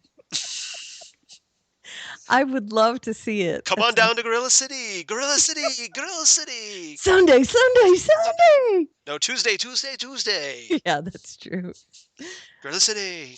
And the King Shark shows up, and then they So- rampage through the streets. So I got to think next time we see Grodd, there's got to be Solovar.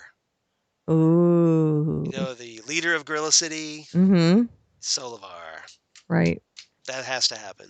Well, doesn't Grodd challenge him? Yeah, it's a whole big battle for dominance. Mm-hmm. Because, yeah, exactly. Well, without the grunting, Yeah, because but- they're super intelligent. I know. So, yeah. Well, they do some of that, though, don't they? No, None of it? no, they're just like, They just talk. they're like, it's like, if it would be like a tribe, Okay. and, but they're really intelligent. They don't like grunt or anything. Okay. They don't wear monocles and top hats, though. No, they don't. That's That would be the best thing That's ever. young, that's young Frankenstein. No. Monocles and top hats would be awesome.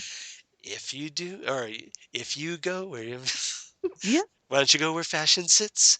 Putting on the Ritz. Rodeo pants? What is it? Rodeo stripes with, I can't remember how that goes. Oh, well. Anyway. I know, it's putting on the Ritz. I It's can't putting- remember the second line either. Yeah. Dressed up like $1 million trooper, trying hard to look like Gary Cooper. Super Super duper! Exactly. Come, let's mix with Yeah, rock. okay. Rock with six. What's in their midst? Midst. Put on the Ritz. Yeah, exactly. So good. Peter Boyle, so funny in that. Yeah. Such a great movie. Great movie. Anyway. Anyway, back to the Flash. What is this bizarre segue? Thank you. We know. Go away, Blaine. Stay on point. Yeah, shut up, Blaine. Oh. Yeah, I'll go. save it What? for when we talk about iZombie. Okay. All right. Cisco goes to destroy the reverse Flash suit, but then Barry says, No, wait a minute. I want you to find out how that ring compression thing works. Mm-hmm. So maybe Barry will finally get a costume ring, Yep. which would be awesome. It would be. Um, And Wells is going to help him because he Yes. knows something about. Microtechnology. Of course he Interesting. does. Well, no, that he showed Yeah. in his other Star Labs that he was working on. Yeah, but still, it's just like, Wells knows about how to make that ring work. Interesting. All right. Interesting. Just saying. Yeah. Well, Yeah. it was plausible to me though, And he's going to stay to close the breaches. Okay. because he's that tech genius guy. Right. Last thing, we're back at Jitters, where Cisco has his say anything moment. Yeah. Holds up a basket of chocolate and flowers over his head. Peter Gabriel's "In Your Eyes" is playing in the scene. In your eyes So I was, lies the heat. I had a- Your eyes. I had a great laugh about this. If you saw the movie Say Anything, you know what I'm talking about. Yeah. It's a very iconic scene. John Your John eyes. Cusack and Ione Skye. So yeah, Yeah. anyway, He just needed an ill-fitting trench coat. yes. So Cisco's trying to apologize for bailing on the first date. Mm-hmm. He brings He him. says, wait a minute. Yeah. He says that he was called away because he works with the CCPD, Right. but he wasn't called away. No. Just got a weird look on his face, and he said he had to go. Right. There's no way she should buy that excuse. Right. Yeah. He just freaked and left. He freaked and left. Yeah. But apparently, don't underestimate the power of the Princess Bride, because Cisco brings a digital movie projector with the Princess Bride. Mm-hmm. And so they're going to watch it on the roof where there's a wall. Yeah. I'm tilting my head. like a dog. Like, Where is a wall up on the roof? well, maybe it's like the building over. You know, like maybe there's a building adjacent, and that building is taller, so there it creates a wall. Right? Think about it. It could Yeah, all work. right. It could work. Sure. All right. It's just the way they said it. I was like, what? Yeah. There's a great wall up on the roof. Well, like I said, maybe it's the building over. Yeah. Okay. All right. Okay. Well, anyway. So, he ends up getting kissed. He gets a little smoochy with Hot Girl. And Sees her as Hot Girl. right, a much clearer vision of Yeah. her as Hot Girl. And even though he's still a little bit freaked, he passes it off as like, wow, that was a great kiss. Yeah. He's not that freaked though. Well, He is more happy than freaked. yeah. Yeah. But still, yeah, he still Yeah. pounds that, the reaction off on the kiss Mm-hmm. instead of the vibing. Right. So now he just needs to work on that vibration part. Mm-hmm. And then Patty confronts Barry about being sick, and Barry Yes. comes clean and says he wasn't sick. Yeah. And He's just being a jerk. right. He says something about it being about his dad being in town. Mm-hmm. So he's still lying to her. Lame excuses. Yeah. Right. And she kind of suspects something, and instead of actually coming clean for reals, he kisses her. Yeah. Everybody's getting action in this episode. Yeah, I guess. Yep. So what'd you give this one? Oh, and a little side note. Oh. Joe is waxing poetic about whether he would be, right. whether he's a better dad than Henry would have been. Yeah, he's lamenting the fact that, oh, if only I had a son. Right. And of course, Iris is like, Iris knows. And not saying. She's lying. Right. And so there's that soap opera moment where you would have heard an organ, dun dun dun, where she looks at the camera like, you do have a son. You know, that sort of. Well, you know what I mean, right? Yeah, I know, all dramatic. Right. Yeah. So there was that too. I gave it If only 7. If only I could tell him. Right. Yeah. And this is all for the whininess. Yeah. 7.5 ring references. And I mean the ring. They keep bringing up that ring. Yeah. Just make one already. Right. And move on. Right. Right. Give him a flash ring already. Right. You got the emblem. You just give him the flash ring. Right. The costume ring. We weren't too far off. I gave this one 8 gift baskets with chocolate and flowers because very cute. Yeah. Yeah. I love the Cisco part. Yeah. So I guess they're gonna break up when she goes on to right. Where are they gonna be based? Legends. I don't know. Haven't said yet? No, they haven't. Okay. But I mean, not in Central City. I don't know. I mean, I think everybody's coming to Central City, at least for the crossover with Arrow. Well, sure.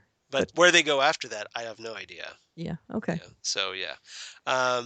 So Jesse Jackson, if you're listening, please note that they're using. We're kind of in a debate between who's better, Peter Gabriel or Bruce Springsteen, and they use Peter Gabriel in this episode. So Jesse Jackson, if you're listening, Peter Gabriel. You say Peter Gabriel? Is that what you're saying? Yes. I'm Team Peter Gabriel. He's, of course, Bruce Springsteen. I'm on your team. Yay! You're on the cool team. I don't hate Bruce Springsteen. I don't either. Peter Gabriel is It's- awesome. Yes, yes. I love Peter Gabriel. So yeah, we're Team Gabriel. Yeah. Yeah. Okay. Just all right. Cool. I feel validated now. Yeah. I'm all happy. I have to be honest, right? All right. You're my new best friend. Hopefully I was your old best friend.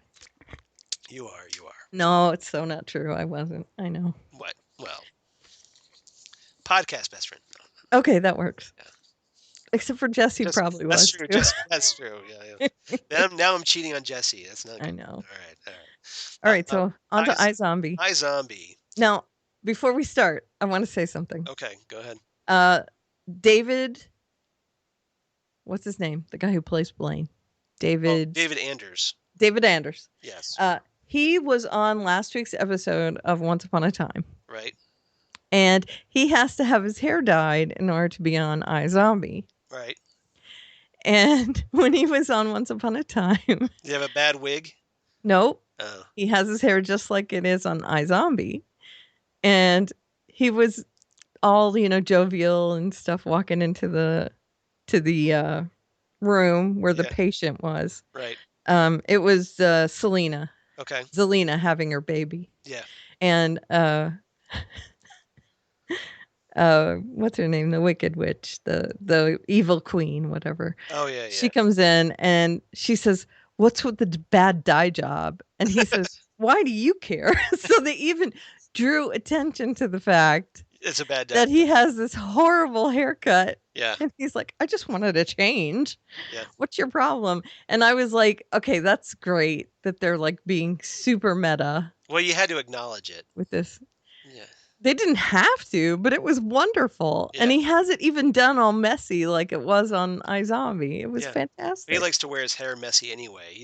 Wears his hair messy a lot. But when he was on Once Upon a Time, it wasn't. Yeah. It was just the regular blonde and combed and, all that stuff. But yeah, I loved it. When he came in with his hair like that, I was like, it's just like when he's on iZombie. That's weird. Why didn't they do something about that? He doesn't look like Dr. Whale. And then she says something about it. Whale, what's with the dye job? Nice. Oh, come on, I just wanted a change. Nice. And he's all sardonic, just like Blaine. Yeah. Or Sark on Alias. Just saying. Yeah. So that's It was very funny. where he's with what's his name from Gotham, like Arvin Sloane on Gotham. Oh, right. Yes, so yeah. Right. And Jack Bristow in The Flash. In The Flash, right. It's Alias, a reunion. Alias stars everywhere. Except he wasn't on The Flash this week, but still. But still, yeah. He'll be on Legends tomorrow, so we'll go with that. That's right. All right. iZombie, Abracadaver. Mm-hmm. Written by Justin Halpern and Patrick Schumacher. Directed by Viet Nguyen. Nguyen. Nguyen? I thought it was Nguyen. Nguyen. I've heard it pronounced both ways. I've heard it both ways. Okay. Did you ever watch Psych? So, yeah, bottom line, he's probably Vietnamese. I'm guessing so. I'm guessing so, yeah. Nguyen. Nguyen. I think it's Nguyen. Okay. Anyway, go ahead. Maybe it's Nguyen. All right. So we open up in real quick. He opens up the episode in Liv's bed. Appropriately. Liv is. This is basically in the afterglow, basking in the afterglow of almost sex. Almost sex, yeah, exactly. Maybe joint masturbation. I'm guessing. Probably. All right. Liv tells Major that she has to be careful because it's not easy being around someone whose personality changes every time she eats someone's brain. Mm-hmm.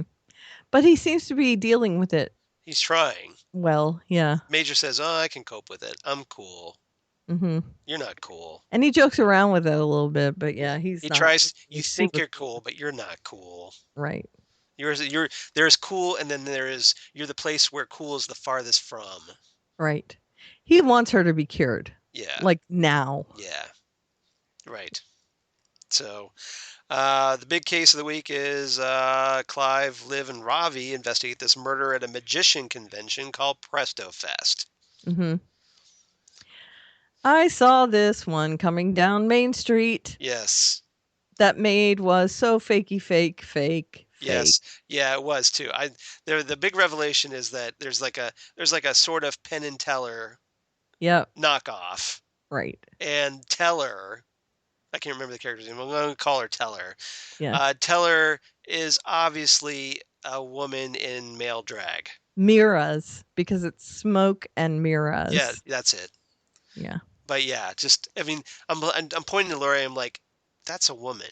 And then sure enough, as soon as Smoke and Mirrors came on, Yeah. I'm like, that's a woman. Well, I knew it was a woman. Yeah. But also at the very beginning when they interviewed her, Right.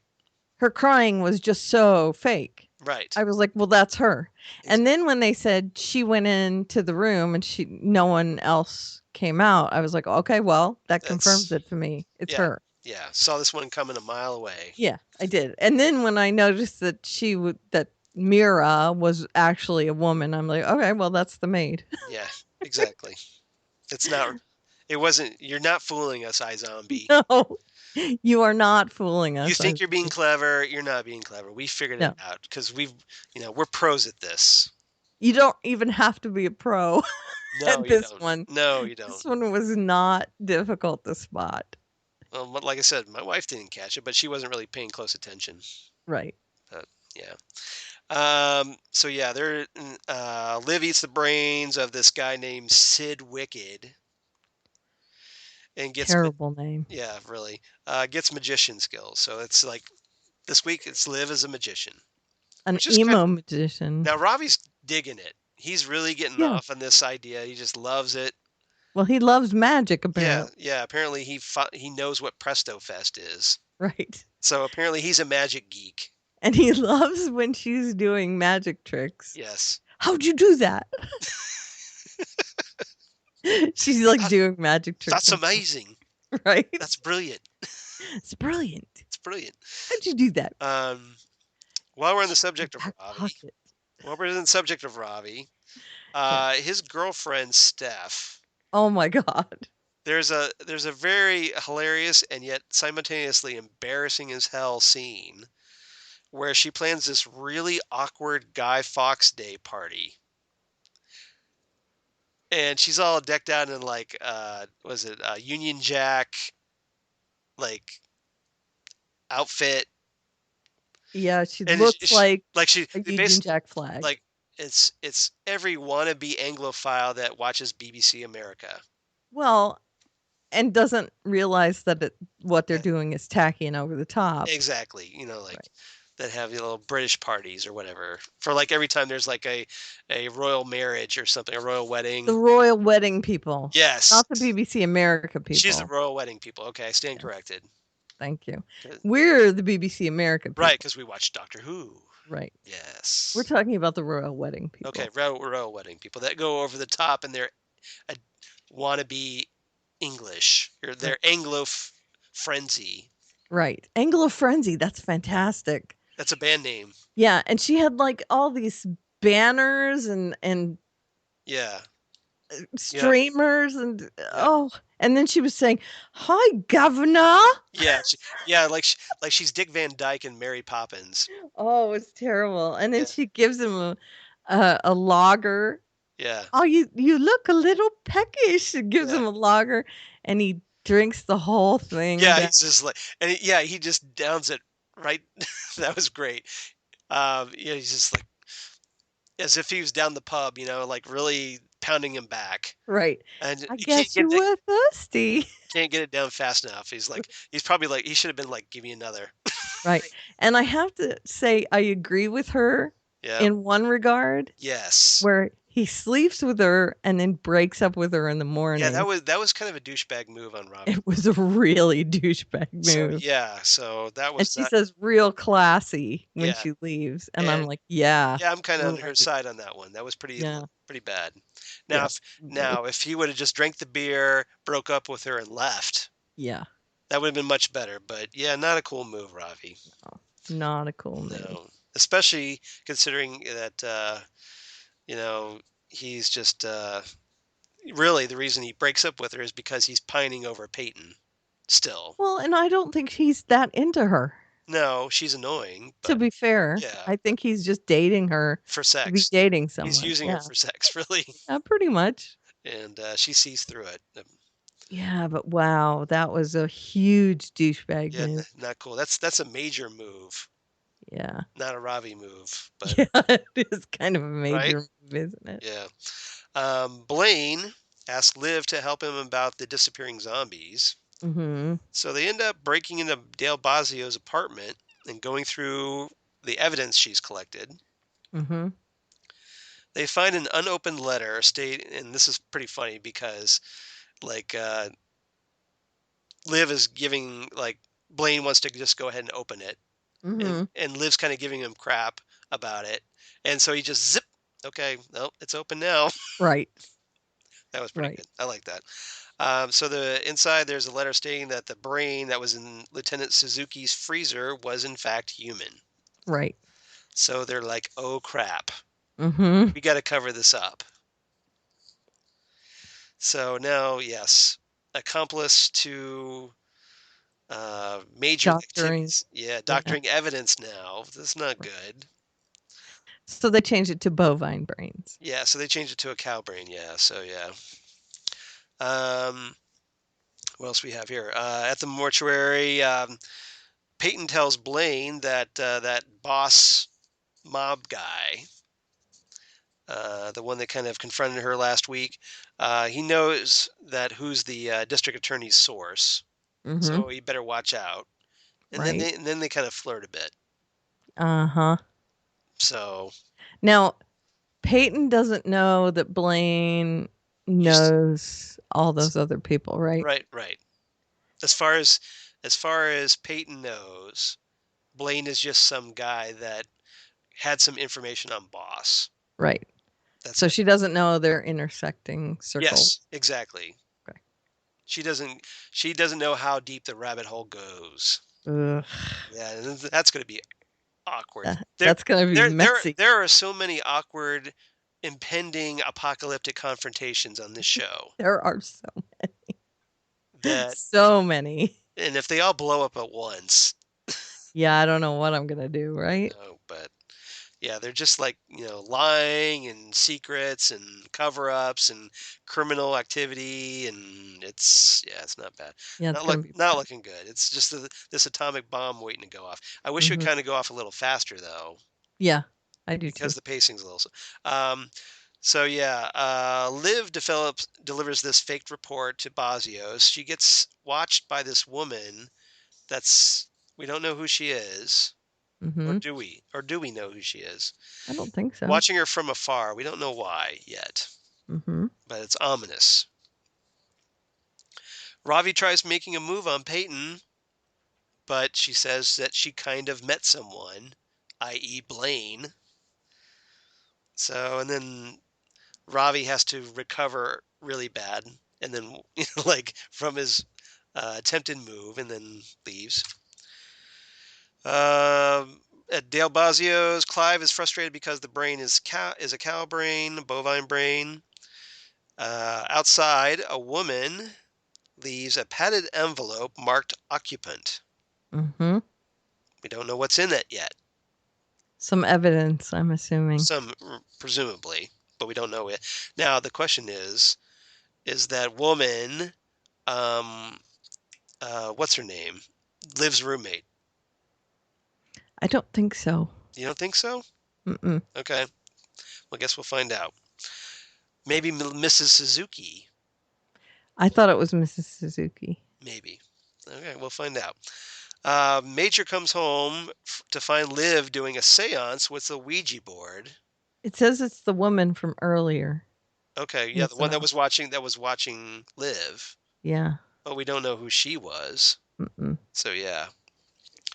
So yeah, Liv's doing this seance with a Ouija board. We don't know why, but she is. And Major's like, I can't deal with this, and goes up to bed without talking to her. Right. That's the episode. Yes. Unless you want to go into the revelation. Well, we kind of talked about who the guilty party was. So, all right. Yeah, it was the maid. That was the maid. Okay. So what did you give this one? I gave it 7 fruit smoothies. Okay. Nothing to write home about. And since I saw the murderer S coming down Main Street with streamers Yeah. and a pint, I yeah. can see that kind of stuff. That kind of made me laugh. So I I give this one 8 out of 10. Dead fishes in the garbage can. That was gross. Wasn't it? Yeah, it was Yeah. really gross. And this is a show where people eat brains on a regular basis. Yeah, but that was gross. That was grosser than the brains. Exactly. Agents of S.H.I.E.L.D. Many heads, one tail. I get it. Yeah, get it? Tail, T-A-L-E. That's right. So there's a pun there, too. Mm-hmm. It's puntastic. Written by Jed Whedon, as in Joss's brother. As in showrunner. Showrunner, yes. With Marissa Tin Sherwin. That's right. The word that Karen hates. I don't hate it. I just can never remember how to say it. Tencherowin. Tencherowin. Okay. Yeah. I got it now. Okay. And DJ Doyle, directed by Gary A. Brown. Mm-hmm. And this episode, we get a little background on a certain Gideon Malik. We do. Played by Powers Booth. Who is awesome. Yeah. As always. And we got confirmation that, yes, he was the dude that was on the World Council in Captain America, the First Avenger. Yep. So that's cool. It wasn't a different character. So that's kind of. Yep. Same character. So, yeah. It's all connected. Right. So Gideon Malik knows that Grant Ward, wants access to one of Baron Strucker's vaults, which is said to contain the true power of Hydra. Mm-hmm. Malik's like, it doesn't exist. Ward does not believe him one bit. He knows better. Why would you? Right. Why would anybody believe anybody in Hydra? There's no reason. No. Malik sends some hired goons to kill Ward. And that was a pretty badass fight scene, I have to say. Yeah. I told Laura, I go, if the guy playing Grant Ward wasn't, he wasn't playing such a jerky character, he might be a good Batman. This is what I'm saying. Right? I really dig him. You shave the beard, he's got the height. I'm sorry. He's got the height, he's got the build. He could be Batman. No shaving the beard. Batman does not have a beard. Yeah, but I like the beard. No beard on Batman. Still. You can have the beard on Ward, but you can't, no beard for Batman. He's so great. Yeah. He's on my other monitor right now. See him right there. Okay. So yeah, Ward's vendetta doesn't fit into Malik's plans, but Ward defeats the hired goons. And then that's from The Simpsons. Like he hits the one guy with the billiards ball. Yeah. He just goes blam, and hits him with the billiards ball. Right. Oh man, badass fight. It was a great move. And then he tortures the vault's location from them. Mm-hmm. So he gets what he wanted anyway. Hunter and Mockingbird. Okay, Hunter made me laugh through this whole episode. Yeah. They enter the TCU disguised as FBI agents. Now Hunter is doing this total knockoff of Elliot from Mr. Robot. Yes. If you watch Mr. Robot. Yes. I've really gotten into that hoodie. He's got the hoodie pulled over his head. Yeah. But yet, it's just he's trying to be like that's his hacker guys. And the ironic T-shirt. Yes, the ironic T-shirt and glasses. So yeah. So that was it says that he hates English people or something. He hates limeys or something like that. That's what his shirt said. Something Oh, is to that what? that effect. Oh, okay. See, yeah, it's ironic. Yeah, I got it. Yeah. Okay. Okay. So they go in there supposedly investigating a security breach triggered by Garner's containment module. Mm-hmm. Inside, Mockingbird finds a stockpile of fish oil pills Mm-hmm. and discovers that, surprise, the ATCU is keeping the Inhumans off-site, and they're trying to make more of them instead of curing them. Right. And in another badass move, Yeah, Coulson, who we found out was sleeping with Rosalind in the right. last episode, Is playing her. is playing her Thank and God. locked himself in one of those containment rooms with her Right. and told her, "You're not getting out of this until you tell me what's going on." And he found out through that Yep. that she didn't know what was happening on that floor Right. and that Malik duped her even. Yep.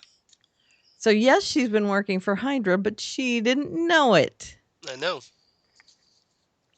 And I went, Surprise. wow, Yep. Everybody's playing everybody, and that's quite a turn. she's kind of pissed that Coulson was playing her. Kind of pissed? Really pissed. Really? So not only did she learn that Coulson was playing her, she also learned that Malik was playing her. Right. And well, yeah. So they basically learned that they have a common enemy in Gideon Malik. That's right. So yeah. Ward breaks into the vault, confronted by Malik again.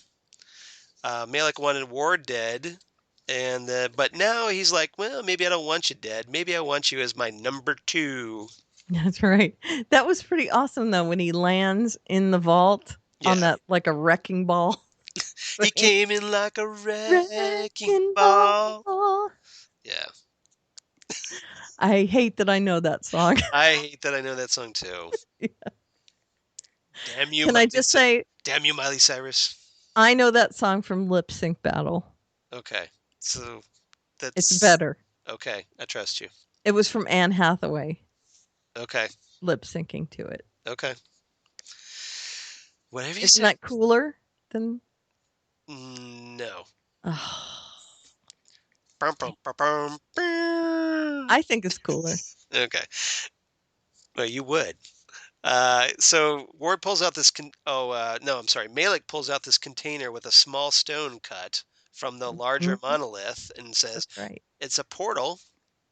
So. And it does that liquidy thing. Yep. The skin of evil. It's nice from Star Trek Next Generation. Very nice. That's right. I call it that all the time. And he says that they're going to get what they want, and that what they really want is that what Agents of S.H.I.E.L.D. are the only people that have been able to do. Yeah. Well, he gives the Ward this whole story. Okay. Yeah. He says, thousands of years ago, there was this inhuman born, that was destined to rule Earth. Right. But supposedly it ends up getting banished through this portal. And Hydra, we find out, was supposedly founded to return this entity to Earth. Mm-hmm. So all that Red Skull stuff, no. Hydra was like in the old school Hydra. Right. Before that, they were trying to get this entity back to Earth. So Hydra sends its men through the portal to serve the entity, and they're now building an army for when the creature returns. Right. And then Malik agrees to help Ward take down S.H.I.E.L.D. if Ward finds out how S.H.I.E.L.D. brought Simmons back through the portal.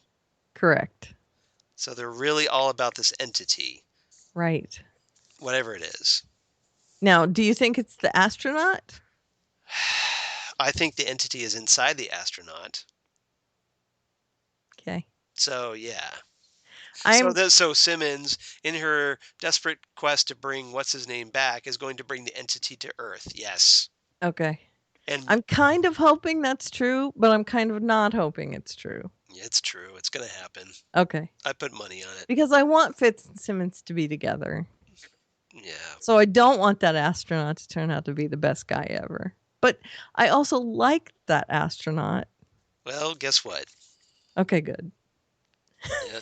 I'm all right with it. He's going to be the entity. I'm not that upset with it. Yeah.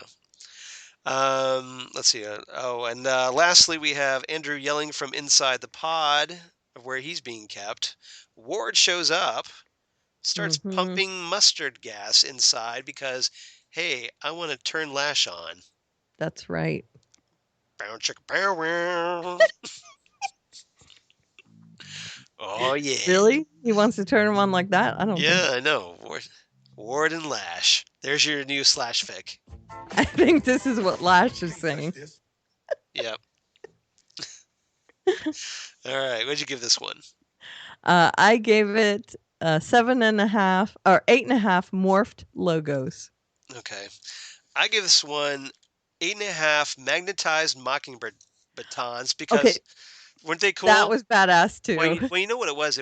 They were using the technology that Captain America used in First Avenger, or no, in Winter Soldier With the shield. with the shield because it Or could return. brings it No, back. no, no. I'm taking that back. Avengers: Age of Ultron. Right. So where it's kind of it could come back, so he didn't have to go and pick it up.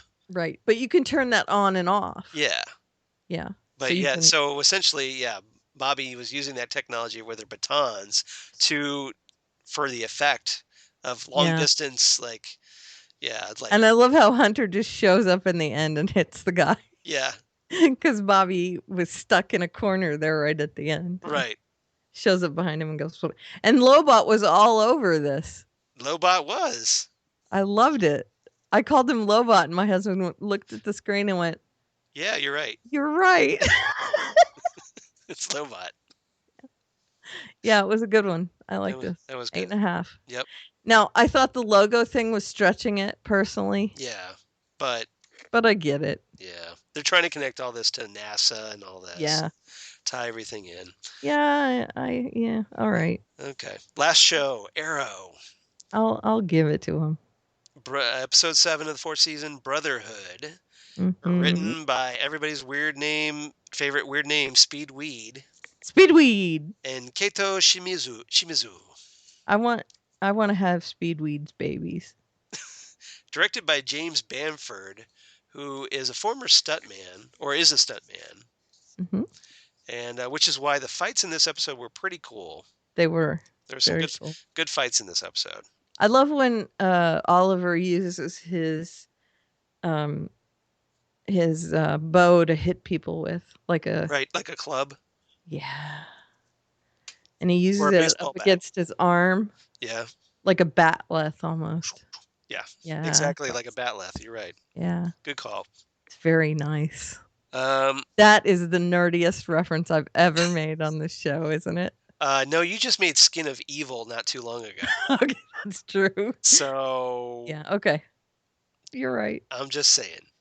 It's tied. It's up there. Yeah, Yeah. you're both your Trek nerd cred is I up. just want to state for the record, I cannot speak Klingon.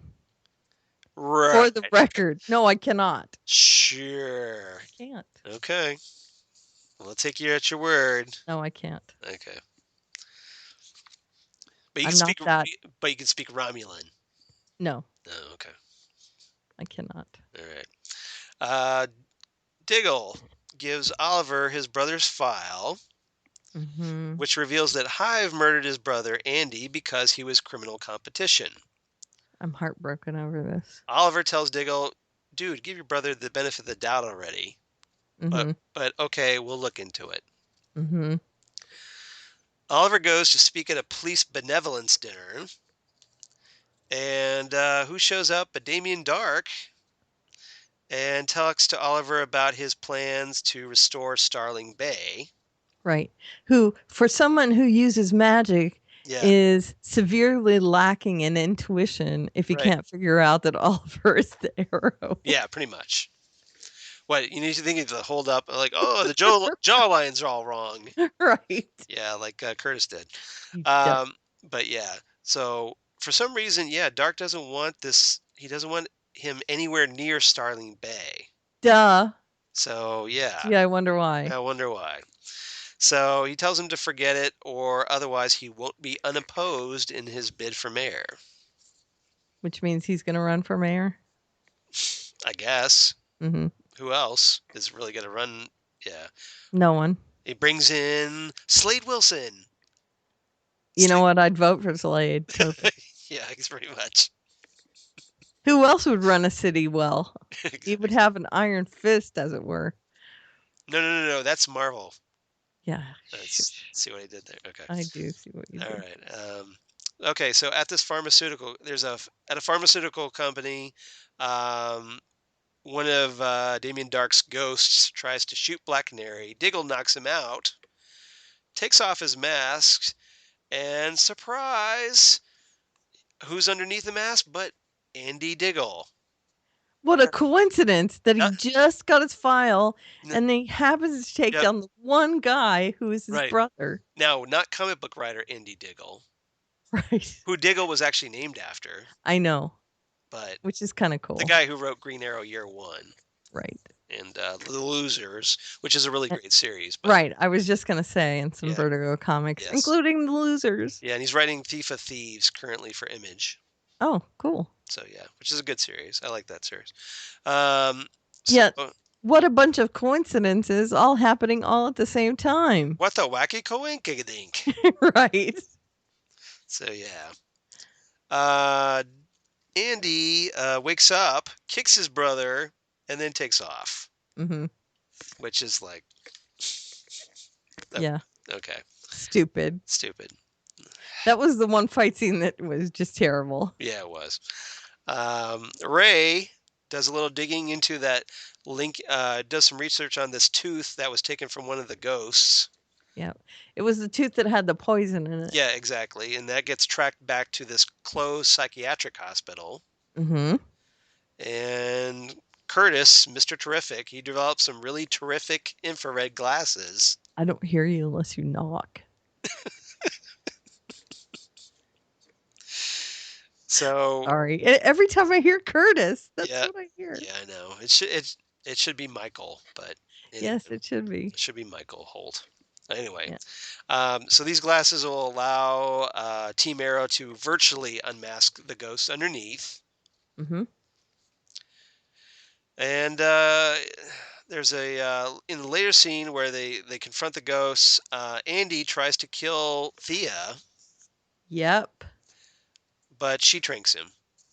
Yes. So there. And they take him away. Yeah, they Dark grabs Thea. Mm-hmm. Damien Dark grabs Thea, tries to use his little magic whammy on her. Yep. And he cannot. But yep, he cannot. Magic fail. That's not quite the fail I was expecting. But it can't touch this. All right, I see what you did there. Okay. That works better. It does.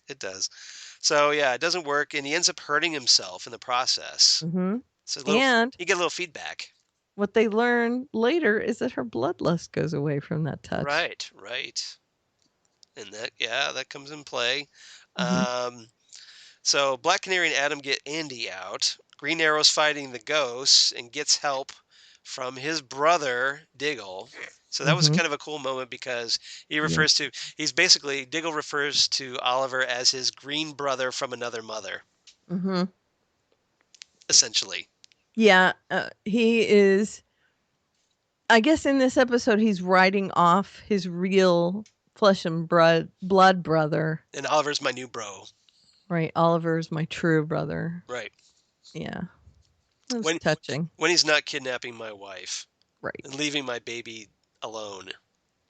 But that was for reasons. Yeah, dumb reasons. Very dumb reasons. I'm just saying. Yes, I'm just saying too.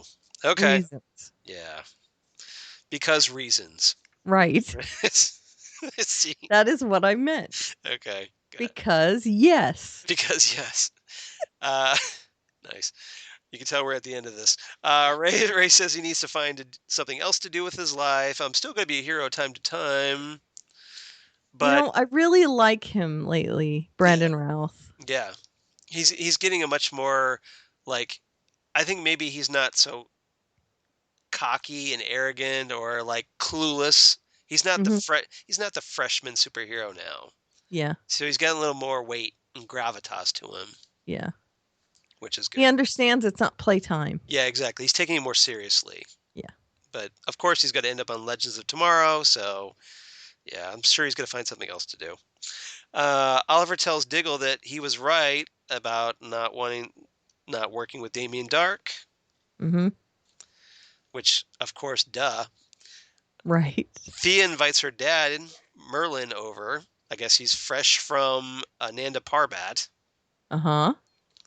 So, Yeah, because he was just there a couple weeks ago. he just right? takes that express train, or whatever they've got, the subway. Leaving on a midnight train to Yeah. Nanda Parbat.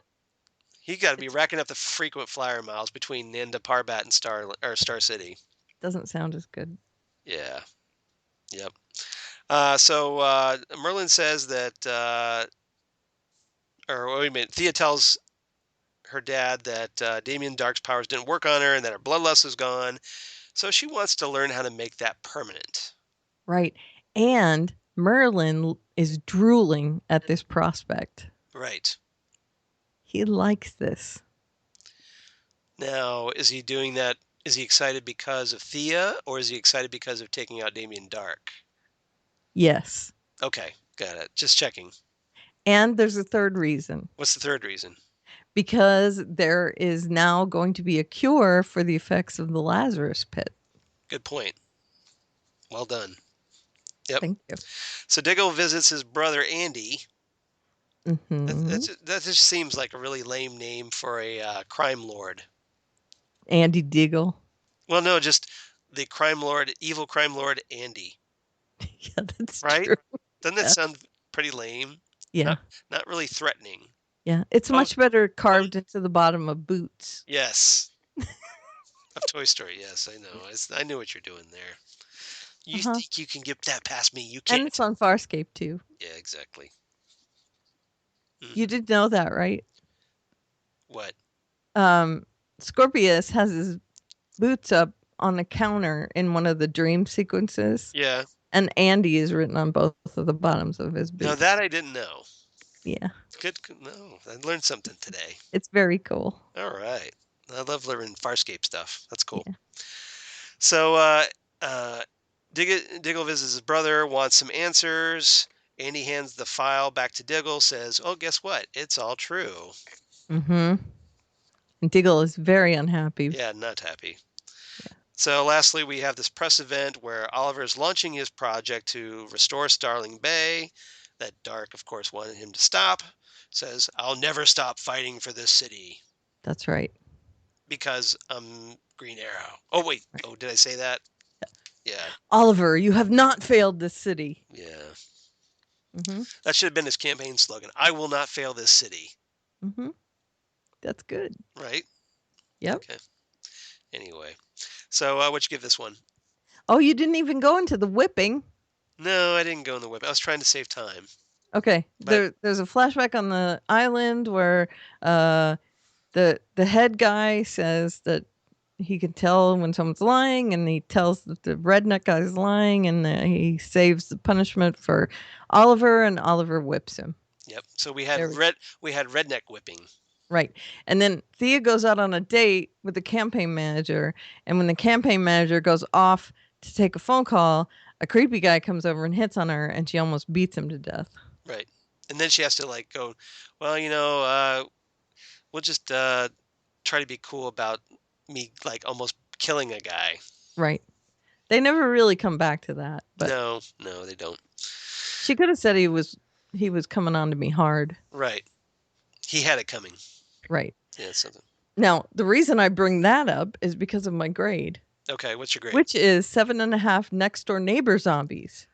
Because the guy who plays that creepy guy is Noah Beggs, who played Peter on Fear the Walking Dead. Whoa. That's right.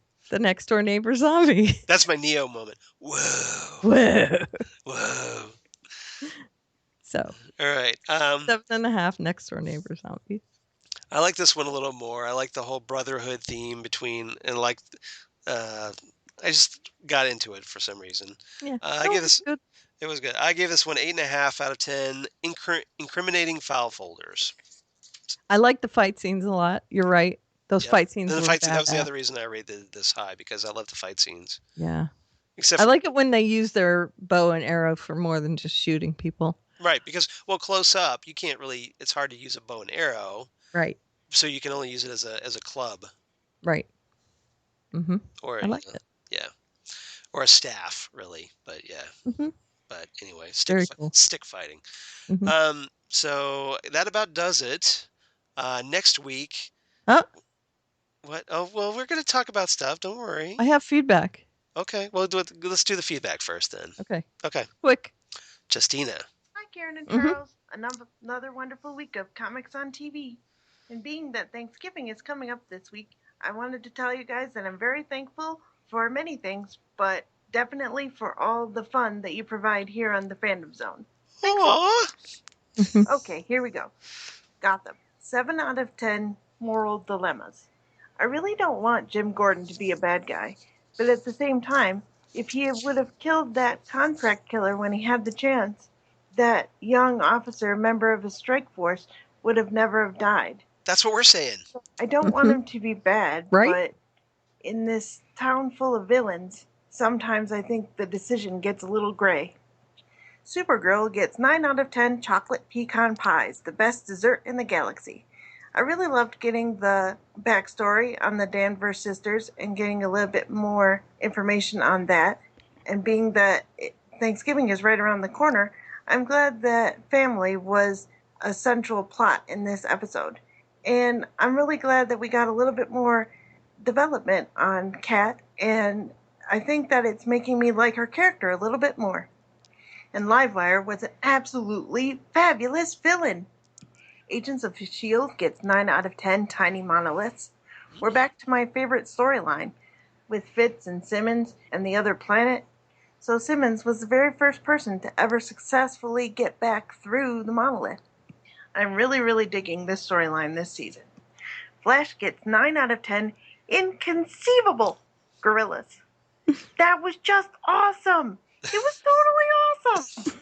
I hope we get more Gorilla Grodd in the future. Me too. Arrow. Me too. 8 out of 10. With King Bad Shark. guy not playing bingo. Mhm. So this is super interesting. Thea is not affected by Damien Dark's magic. I think it is because she is somewhat a magical being herself now, being that she was brought back to life out of the Lazarus pit, which I would consider an act of magic. I'm glad that Team Arrow has somebody that can stand up to Dark. Mhm. And the magic helped her bloodlust go away. That was interesting as well. That continuously fighting him might help her bloodlust stay away longer.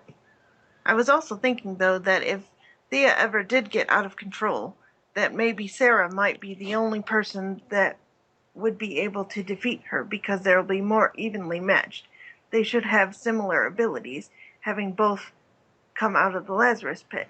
And wouldn't it be interesting if Sarah did kill Thea because the only reason that Sarah is the way that she is because Thea killed her in the first place. So that Mhm. would be pretty ironic.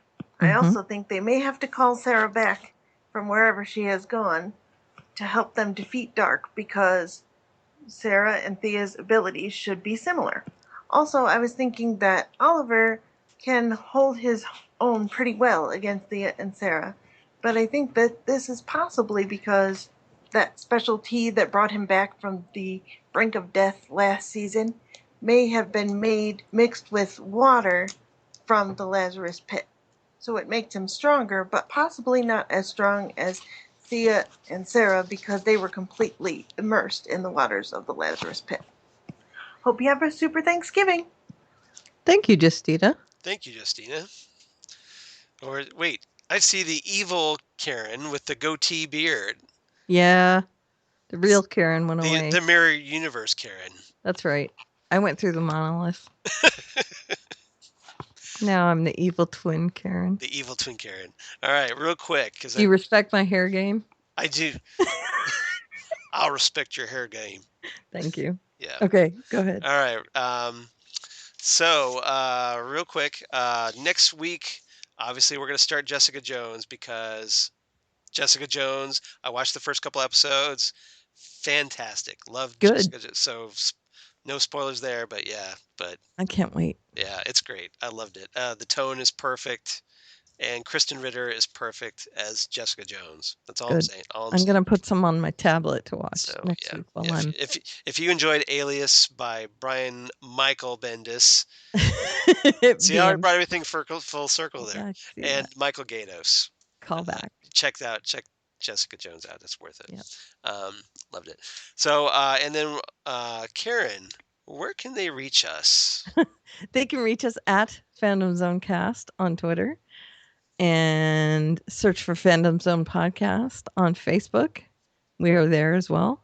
And our email address is fandomzonecast@gmail.com. And where can they reach you? Me personally, Yes. at Oliveria on the Twitter machine. Machine. I like it when you call it that. Thank you. And you can see my About Me link in my bio, and all my links are there. Awesome. And Well, you?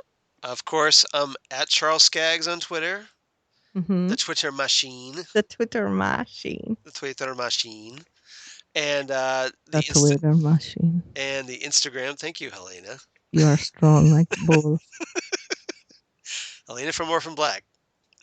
You are on the Twitter machine. You know, Wynn's all about Helena Orphan Black. Just Yes, I know. yes. Okay, go ahead. Sorry. And where was I? Oh yes, Facebook, of course. Google Plus for all you crazy kids on the Google Plus. Crazy kids on the Google Plus. Crazy kids, bro. Crazy kids on Google Plus, bro. Bro, Bro. I like your Adidas tracksuit. Getting a little punch drunk here at the end. I'm sorry. That's okay. I need to take some pain medicine. My blog of geeky things, damn good coffee and hot. And hot. And hot. Where I talk about lots of things, lots of comic book TV news, including comics and movies news and all kinds of stuff. So, and I have to say, they have been invaluable to me lately because you have been putting up bios of the comic book characters that have been popping up on shows. Right. And thusly, I can point people to your blog and say, here, look. Here, I don't have to type all this. Right. And it's really great because of the detail you go to on your blog. Like, for example, Jem. Yes. Played by Charles Halford. Yeah, from Constantine. That's right. Yeah. And I just said, look, go to Damn Good Coffee and Hot, and you will see references to Jem and where you can read more about him and thus and there and this. Jem, son of Saturn. That's right. Yeah. So there you go. So, yeah. Well, thank you. So that about wraps it up. Like I said, we're going to be another... Well, actually, no, next week will be a little lighter because some shows are going in hiatus for a week. So hopefully we won't run as long. If we run this long with just 4 shows, I'm going to just, like, give up. I surrender. So... Don't give up. Don't you have fun with me? I do. But I just don't want to bore everybody with such a long People podcast. like us. Okay. Well, you know that, right? I hope so. It'd be nice to hear. So how about some feedback? Dude, we get feedback every week from people. And Philip makes us a little sign every week. He does. But, well, we hear from Justina, which is great. We hear from Philip, which is great. Yes. We hear from Jeff Peterson occasionally. Maggie. And, Maggie likes everything. Yes. So that's cool. Good. That's cool. I'm cool with that. Yes. We could have a little more people. That's right. Chime in. So yeah, that'd be nice. Oh, you're so needy. I am. Yeah, you are. I want to feel validated. There are people listening. Okay, just checking. Hundreds. Okay, that'll be cool. I'll be cool about it. Be cool. Be cool, bro. We will be cool, bro. Okay, be cool. Is cool. Is cool, bro. All right, so next week. Next week. We'll see you next time. Bye. Bye.